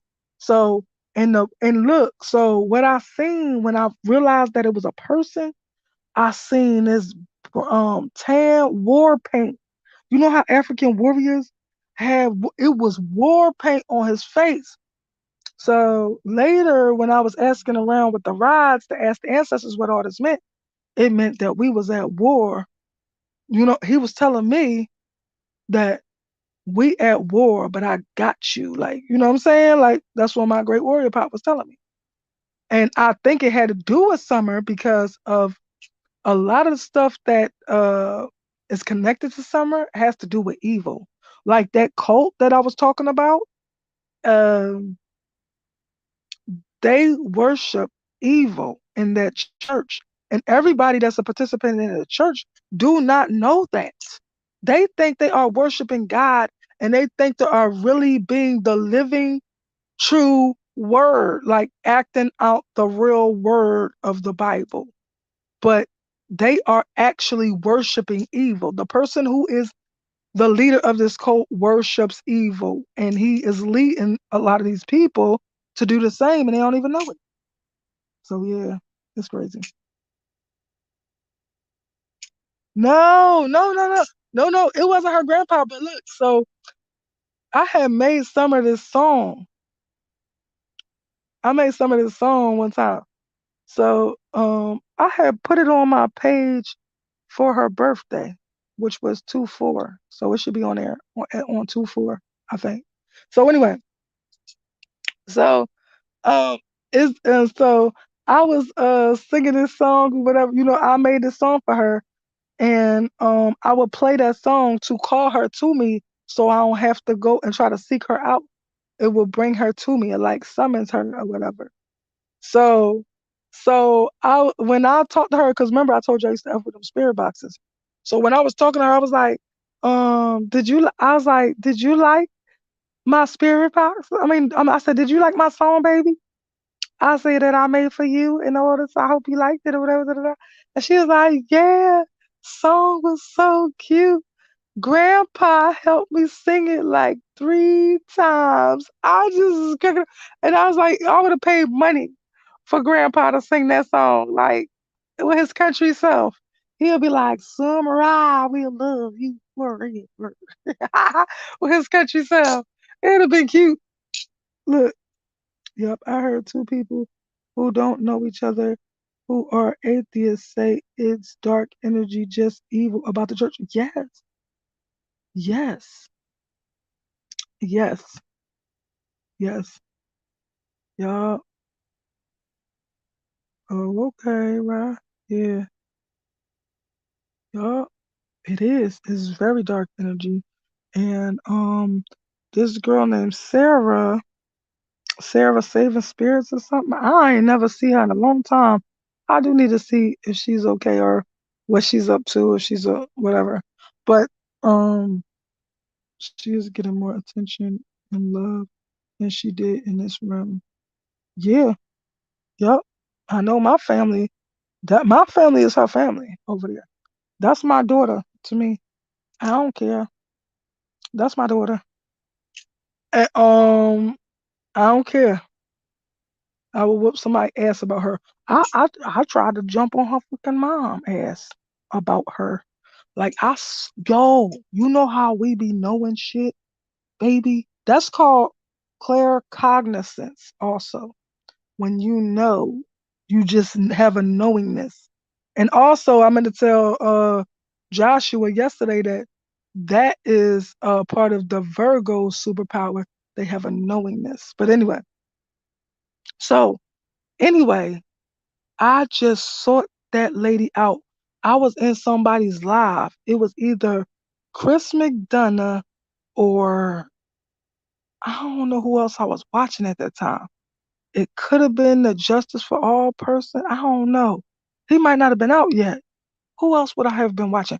I can't remember. I think it was Chris McDonough, but it could have been somebody else because I done went through watching a lot of different people. But so this person was playing something that had to do with her or her husband. I mean her or Don. And it was like, I don't know if it was an interview, if it was what, but it was them talking. I don't remember if it was her or it was him. But so people was like asking questions. It was like an interactive version of this where they could ask different questions and have a profiler or a psychologist or something of that nature to answer the questions or whatever. So she's hiding in the chat. She's in the chat watching this. I believe it was her. I actually believe it was Chris McDonough's interview with her because that would explain the narcissism of it all. That she was in there to watch herself be interviewed or some bullshit. So anyway, so people was in there asking questions, like it was like an interactive type of show. So so she just busts out of nowhere talking about, I don't understand why people keep getting mad at her because her or they're mad because she did laundry and her husband has a messy job or some shit. And we like, what? Like, yo, I wasn't even commenting because whoever's, I can't remember who else chat it could have been. Oh, it could have been somebody else's chat. I can't remember. Somebody had a slow chat as well. So whoever it was, they had a slow chat. So you can't just chat back to back to back to back. You gotta it's like a 5 minute break or 2 minute break or 3 minute break between the chats. So it could have been Chris McDonough or it could have been somebody else that used to have a slow chat. So anyway, I went to say something about it, but I'm like, so so you gotta sit there when you ain't, can't say nothing or whatever. And that's how I just was sitting there, just watching the chat, and then that came up, and I just knew in that instant that that was her ass. And whatever the name was, it also clued me in that it was her ass, but it wasn't her name. So so I said, I think this is you, right? I said, no, I said, why are you so concerned about that? I said, ain't nobody asking no questions about you. It was like one person asked one question about laundry, and she tried to make it like the whole chat was on her ass. And that's how I knew it was her. And I was like, why are you so concerned about that? I think that's you, right? So, so she was like, it is. And I was like, I talked about this on my channel. Well, I don't know where that's at. I know it's, I don't know. I talked about it on my channel though. So I said, I think this you right. She was like, it is. And then I said, how could you? She trusted you. She loved you. And I said something. And she was like, so what you trying to say? That I took Summer? I said, I'm trying to say that Summer made me feel a tightness around the crown of my head that section off to the back left part of my head. Why? Right in capital letters, why? So she was like, what are you talking about or some shit? So and you know what, say, how could you? She loved you. She trusted you or whatever. And I said, and what's even worse, she still love you now. Like, I was mad that she loved her, but I can't, tell the baby not to love her mother. So anyway, so so um she went silent for a minute. I hope I made that chick cry because she need to feel what you did to your daughter. Cause she did it. Okay? She did it. That bitch did it.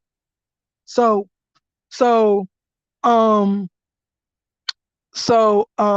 and so then she was gone for like 5 minutes. Like she would not like, or maybe more than that, because remember it's a slow chat. I don't remember who chat. So she was going for a long time. So then, and I ain't even tip off everybody else that she was in the chat.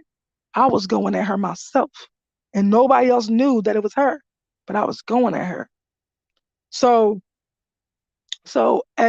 she ain't said nothing for a long time.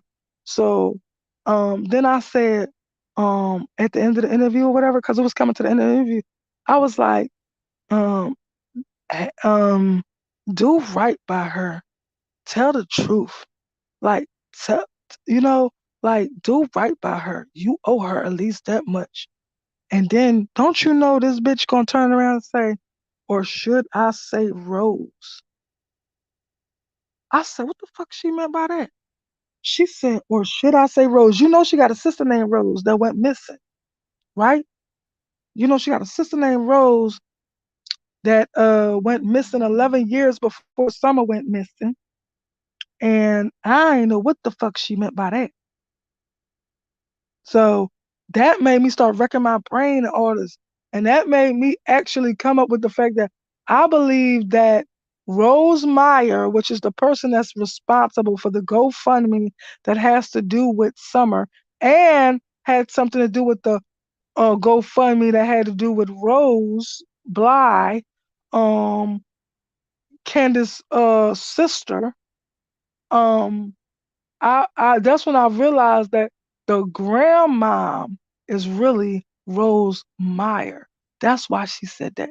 She thought I was Rose Meyer, which is the grandmom with the Asian hands picture of Rose Bly that she uses as Rose Meyer being his funder for this damn GoFundMe. So That's what I came up with. That's what I believe it is. And that's what she meant by should I say Rose, because her mom probably was telling her on the side, like, just do right by her, just tell the truth. Just tell the truth where she at or whatever. That's why she said that. Or should I say Rose? I repeated it. Yep, she does. I remember. She just scared to get caught is all. Yeah. But it seemed like they ain't gonna never get caught because ain't nothing happened to them. And it was enough shit to catch her. To catch her. Definitely. So if my phone go out, forgive me. I don't know if it's gonna go out or not. But yeah. So yeah.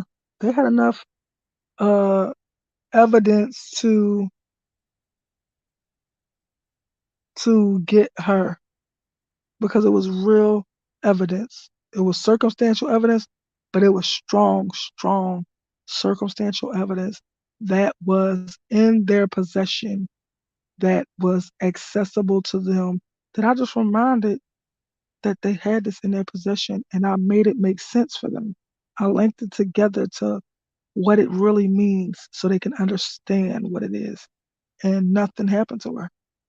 She should have been arrested from that shit, actually. Uh, at the very least, they should have picked her up for questioning.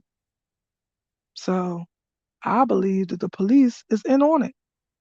And I believe, oh, so when I was doing the spirit box with words, they said the police scared of you because warriors appeared key. That's what somebody said to me on the spirit box. The police scared of you because warriors warriors appeared key, meaning important, like key evidence or something like that. And I said, damn. And I don't know what they scared of me for. They need to be trying to find Summer. And I feel like the only reason why they not is because they involved.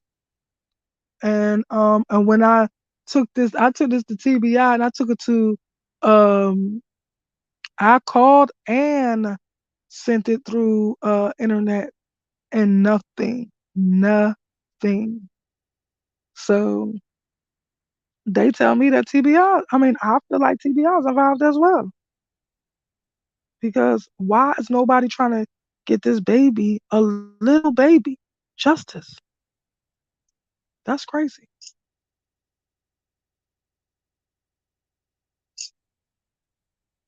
Like I ain't never seen no shit like that. It don't make sense to me. So yup, that's my little baby daughter. That's what I call her, my daughter. And I feel like I feel like she mad at me right now because she want me to go find her, but I can't go to Tennessee and go around her fucking private parents' property. They'll shoot my ass and bury me somewhere. Like she want me to go get her. And the crazy thing is Summer actually told me that her parents are RACISTS. She told me this. And I already knew this because I seen the mom with one of them Confederate flag hats and shit while she was in jail. I seen a picture with the mom. So I already knew that. But she was telling me this as if she warning me. But now you want me to go there? Girl, they will murder me and then you'll never hear from me ever again.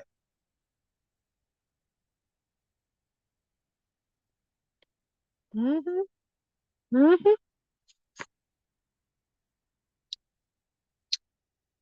That's what TBI is. The FBI, but they ain't TBI is the FBI for Tennessee.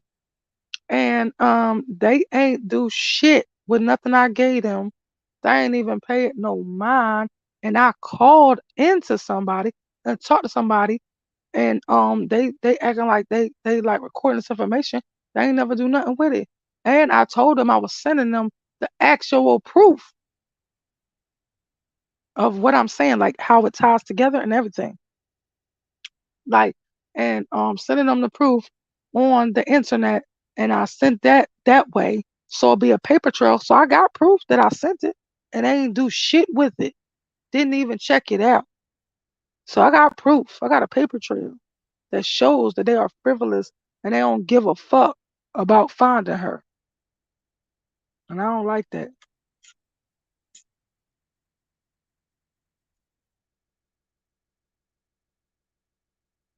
No, girl. You ain't gonna get me killed, girl. Look, she said, hold on, I'm about to tell the ancestors what you just said. Look, oh, forgive me, God. I ain't supposed to be saying that word. Strike that word.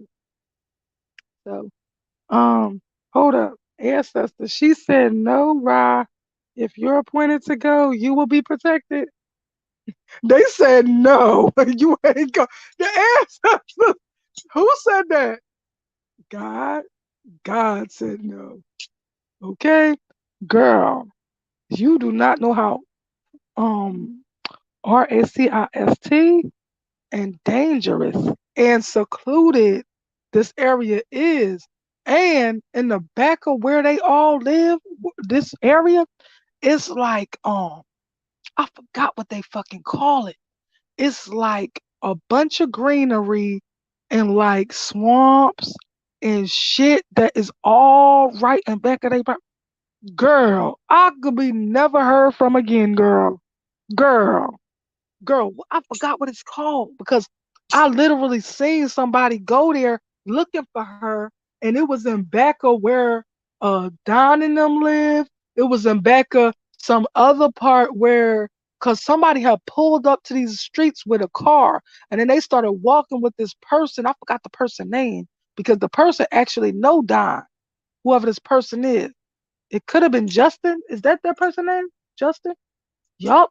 So there's a dude named Justin that was showing them around, and he actually knew Don, and he was taking them through the shit. It's a certain name they called it. I can't even think of what that name is, but it's like a bunch of greenery. You can't even see lower than the greenery is, and the greenery come up to like your knees. So you walk through this, and you just try not to fall off the cliff part of it. I forgot what it's called. Oh, that's bothering me. I don't think I'm gonna ever guess what it is called, but it's like greenery and it's like cliffs and it have like little swampy things and I don't know what it's called. You probably would know what it's called. Anybody cool with them? Is no good like them. Exact the holler. Is it? That's not what it's called though. It's not called the holler. No, the holla, mm, the holla is well, what I'm thinking of when I think of the holla is where um the grandma's camper and shit was. That's where the holla is. So remember the grandma had that trailer? I don't know if it's still there, but that's the holla. That's where the holla is. It's something else they call it. It's like a country term. I just cannot think of. It's not the marsh or nothing, is it? No. I forgot what they call it. They call it something. He's like, yeah, come on. I'll take you through the whatever. That's what Justin said. I'll take you through the whatever they call it. I don't know. I'm figure out. I don't know. I don't even know if I'll ever find that tape again because I don't know whose platform it was on. Was it on that Jonathan Lee Richards guy? No. Whose platform? I don't think it's somebody I know or somebody I was ever subscribed to. But it just came across my feed and it just showed me this man pulling up on the streets that Summer was on. I mean that uh Summer's family lived near, and he would pull his car up, and then people was trying to show him where he should be looking. And I wish I knew what this shit was called, cause I don't know. I can't remember what it's called. It looked like a whole jungle, girl. It looks like a jungle in the back of these streets. It looked like a jungle. And then it's like if you step too far to a certain place, you need like a stick or something to guide you around it because if you don't, you could fall off of these cliffs into these swampy things. I don't know what the hell it's called, but it's called something. And the country people know what I'm talking about. If it was a country person on here, they would be able to tell you what I'm talking about. And it looked like a big ass jungle. And if they go too far to the right, too far to the left, your ass can go right off that cliff into the swampy shit. Yep, I remember grandma had that camper. Yeah. Yup. That's where the holler at. And that's near where the cliff is. It's a cliff over there. Yo, I had a dream. I don't know if it's that cliff, but I had a dream about this place. I don't know where the hell I was at, but it was summer. And summer was on, it was like summer was at the end of this rainbow. Was it there? Yup. Summer was at the end of this rainbow, like, and she looked like how the rainbow looked like a hologram. Grandma was going right out, and shortly after she did, it to some people laugh. Say it again. I said in the chat, Grandma was going right out, and shortly after she did, and at the time people left. Oh no, I knew Grandma was going right out. I feel like Grandma was scared shitless once she seen what her daughter is capable of. I feel like Grandma was scared shitless. Like that's why she quote unquote supposedly made a mistake and taped that 7-second video. That was her own insurance in case her daughter turned on her and do the same shit to her. Cause if you look in that video, you'll see at her seatbelt, it is BLOOD right where her seatbelt is, where that pink outfit they got her in, which was not the outfit that she was originally in. Because that would not be consistent with a first day of school outfit. See, I listen to everything people say. You can't sneak one past me. So, yeah. So they changed her into them clothes after mother did what she did to her. And uh and when the grandma seen what she did and what she capable of, grandma was scared shitless. So she was like, um, let me document this because this bee might try to do me too. And that's what happened. Yup.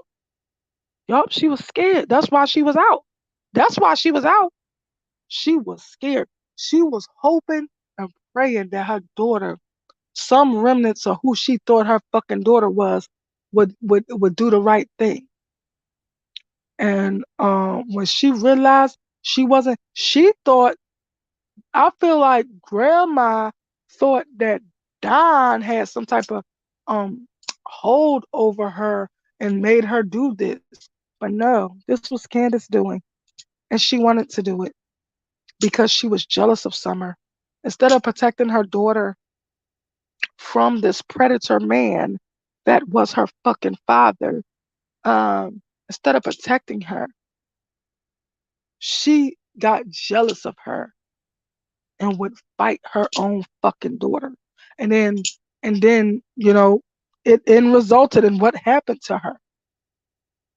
So the grandma didn't want to believe that her daughter was that evil or capable of that type of evil.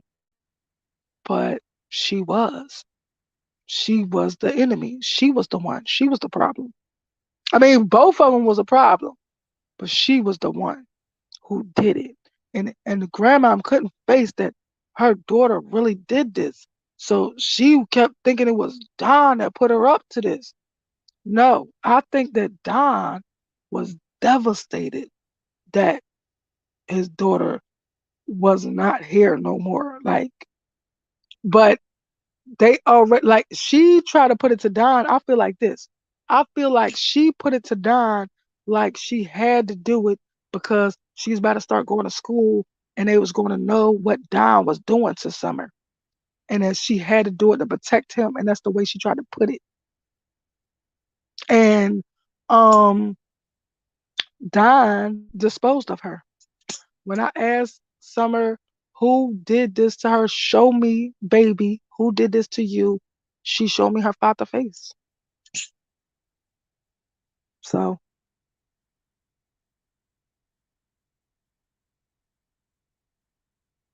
yeah, girl, that's the first. That's the first. Wow, that's the first. I'm trying to see these people as black. These people that done got kidnapped. These four Americans that got kidnapped at gunpoint in Mexico. But um, yes, the first piece I ever put up. Well, the first actual video I put up was about Summer. And that's the first I said, and look what this father said. And why would he say that? And that's what it said. We'll see her in the resurrection. And I said, I don't know. I just remember that's what I was telling you yesterday about all the things I was telling her what she could do in the afterlife and all this stuff if she was there. Is these people black? I keep thinking these people is black. These people, these four Americans. Did you see that? The four Americans got kidnapped at gunpoint in Mexico? I don't know. I could see that him disposing of her. He spoke like funeral when a search should be started. Yeah, yep. That's because he knew she wasn't coming back. He already knew. And I don't even know, but I remember at the time, it. I don't know. Let me ask him. Did he make his voice help him? No, no, no, no. Yeah, he did. He made his boys, the little boys, help him dispose of her. I don't know if they knew they was disposing of their sister, but but he made them help him because he put her in something. Because I woke up. So what did you see? Because I seen that. And I dreamt about something and that what he put her in, some type of like it's not a container, but it's like something that could be considered a container. Like you know how you have like carry on luggage or something like that? It's like something that looks like that, but it's not luggage. And he put her in that and he made his boys help him dispose of her. I don't know if they knew they was disposing of their sister, but he made them help the children. He made the children help. Two of them. So I'm assuming it's the oldest two. Wyatt and I forgot the other one. Wyatt and Waylon.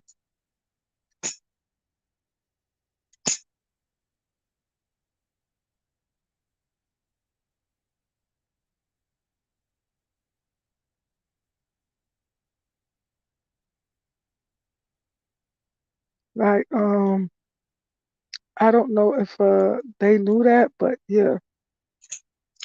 I don't think they did, but I hope they didn't because that would be very traumatic. So for a baby to digest.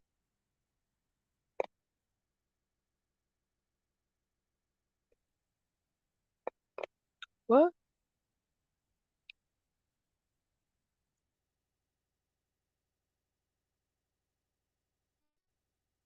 They probably lied to the police about what happened to her. That's what I'm saying. I hope they did. I hope they did because um one of the boys I remember oh oh shit. I be thinking that some of this stuff is like information that I saw on YouTube, but no, some of this be information that I saw on my spirit box and shit. Like, so, who was telling me that? Somebody told me on a spirit box with words that Wyatt talking again. Like he stopped talking to people. He just went catatonic from from either losing his sister or losing his sister and being ripped away from his only thing he know as home. So I think it was Summer saying that. Was that Summer? Y'all? And she said, Wyatt talking again. She kept saying, I miss Wyatt. It was so sad. She kept saying that. I miss Wyatt.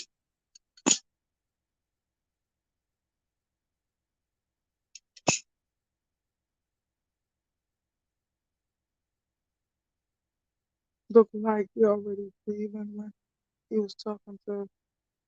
Yeah, I feel like Don was trying to intimidate him. They probably lied to the boys about what happened to her.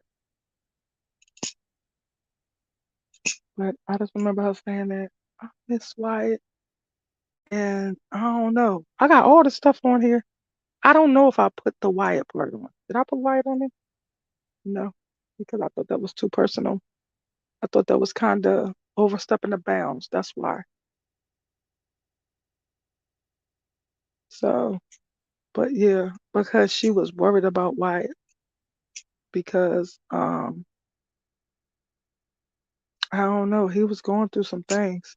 So I don't know if he really did know what happened to her or what, but he was going through a lot of things and he was I don't know if this the brother she was talking about was one of the things, but she was worried about one of her brothers.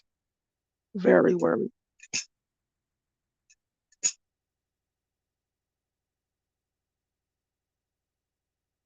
Yup, yup. They could start there.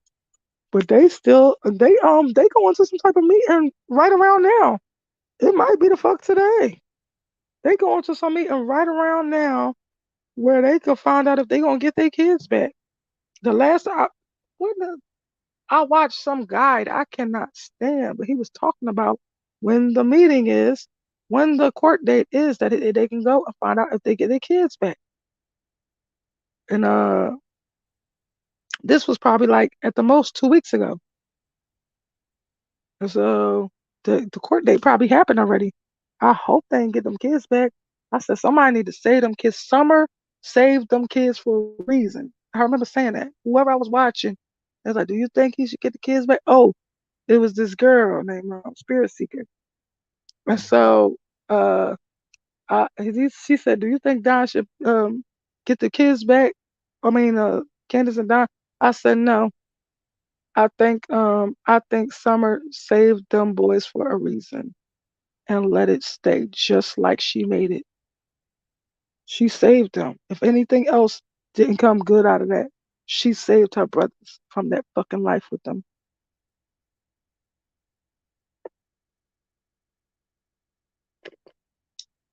Snakes like them will lie to other kids, but because they don't want them babies slip and talking, right?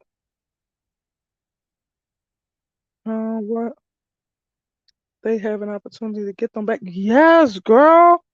Yes. Like right around now. At the most, this was 2 weeks ago when all of this was going on. So they have a court date right around now to find out if they might have already had it to see if they would get them kids back. And they have to do all these meet these requirements before they could get the kids back. But I don't even want them to have no requirements. Them kids need to be free of them crazy motherfuckers, if you ask me.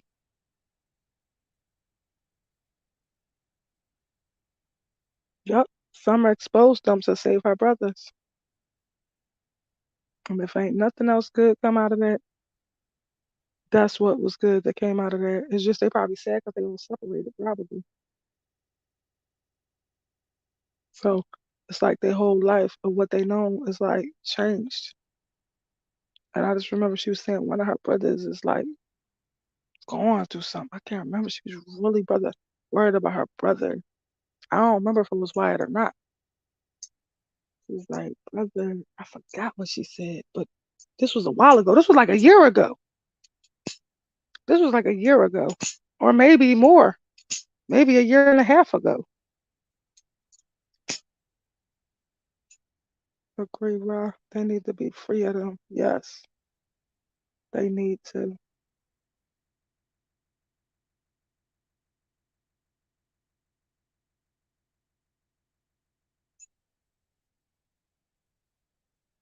Yep.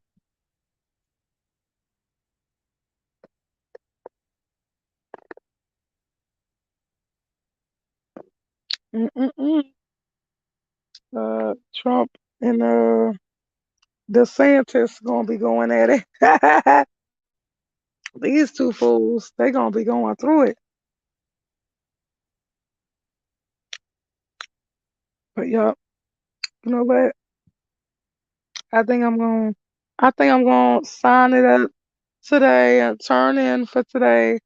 I gotta be careful so I can have my minutes for my lives. I don't know how much I done used up, and I still got 9 days to go. So I just want to make sure I have enough for my stuff. So they're probably sad being separated, and they probably her protectors, so they have concern for her if they don't know where she is. Yep. And I don't dream some wild stuff about Summer too. Like they was showing me that uh, it was wild about Summer's life, and Summer was right there. I was Summer in the dream, and I was like, so one of my ancestors, she asked them to come with her because she was scared that she was gonna get stuck back in that reality. Cause she's so young, she don't understand. Like she can't really understand reality. Like you know what I'm saying? Like she can't understand that.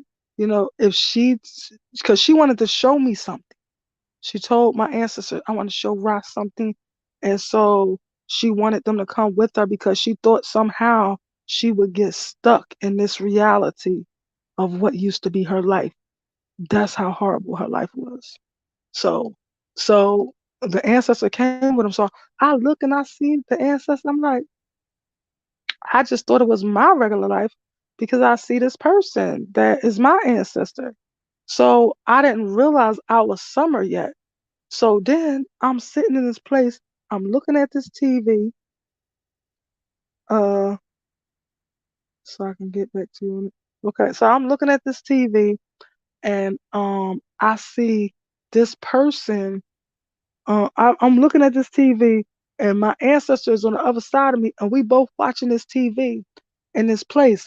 Then I see these bunk beds that's made out of wood, and then they don't have no bed on them though. Like somebody constructed it and built it, girl. But anyway, so they made out of wood and they ain't had no bed on them. And the baby was trying to climb up on there. The baby boy, I forget his name. Wait a minute, Wyatt Wayland and something Josie, right? So Josie was trying to climb up on it. I think Josie is the baby name, but so the one with the brown hair was trying to climb up on it. So Don is coming in and out of the room, the living room or dining room, coming in and out of there, like talking to herself with this knife in his hand. So I'm like, I forgot what I said, but I was like, he trying to blame this baby. I turned to the ancestor like, he's trying to blame this baby. He's trying to blame this baby. That baby can't even get up there. And something about this dream, I knew that this little boy, the baby boy, Josie, used to carry around a knife because that's how crazy their home life was. That he felt like he needed to carry around a KNIFE so he could be safe. And so I just remember I was trying to like hoist the baby up on these beds, these bunk beds that really wasn't no real beds. It was just the wood. And so, but I was like, look, that baby can't even get up there. I don't know why I was saying that and why it included to that, but I felt like Don was trying to blame something to do with this knife on his baby. So it was really wild. And so, but yeah, I had a dream about that. Don't you know? So right after that dream, let's say within a week, I sees Chris McDonough's thing and he shows a picture of their house. And why did it have these wooden beds with these little thin ass he had these little thin ass supposed to be beds, but I don't know how nobody could sleep on that. That's when Jose was staying down there at the time. And he had these little thin mattresses that was like thick as maybe, maybe your thumb. Maybe thick as your thumb. That's it. And and so that was the beds that I saw in the dream. And then hold up, what make it even worse, it was a whole bunch of mess and junk and junky and shit. And it had a place where between all this junk, it was a TV. Like the average person wouldn't even made out that the TV was there, but that's the TV I was watching. So then I realized that I must have been Summer in this dream because how the F would I know where this TV was? So yeah, girl, it was crazy. But y'all, so yeah, Summer showed me a lot of stuff too. But yeah, like I was saying before, I'm a turn in so I can preserve my minutes and hopefully make it through the month because I got 9 more days to go. And so that's it for today. Thank you so much, Day Love, for always being here for supporting me. I appreciate you. And I appreciate everybody else that came through. Please like, share, subscribe, comment. Please support your girl by hitting me on my Cash App. And thank you for being here. I would appreciate every bit of support. And I love you. Peace.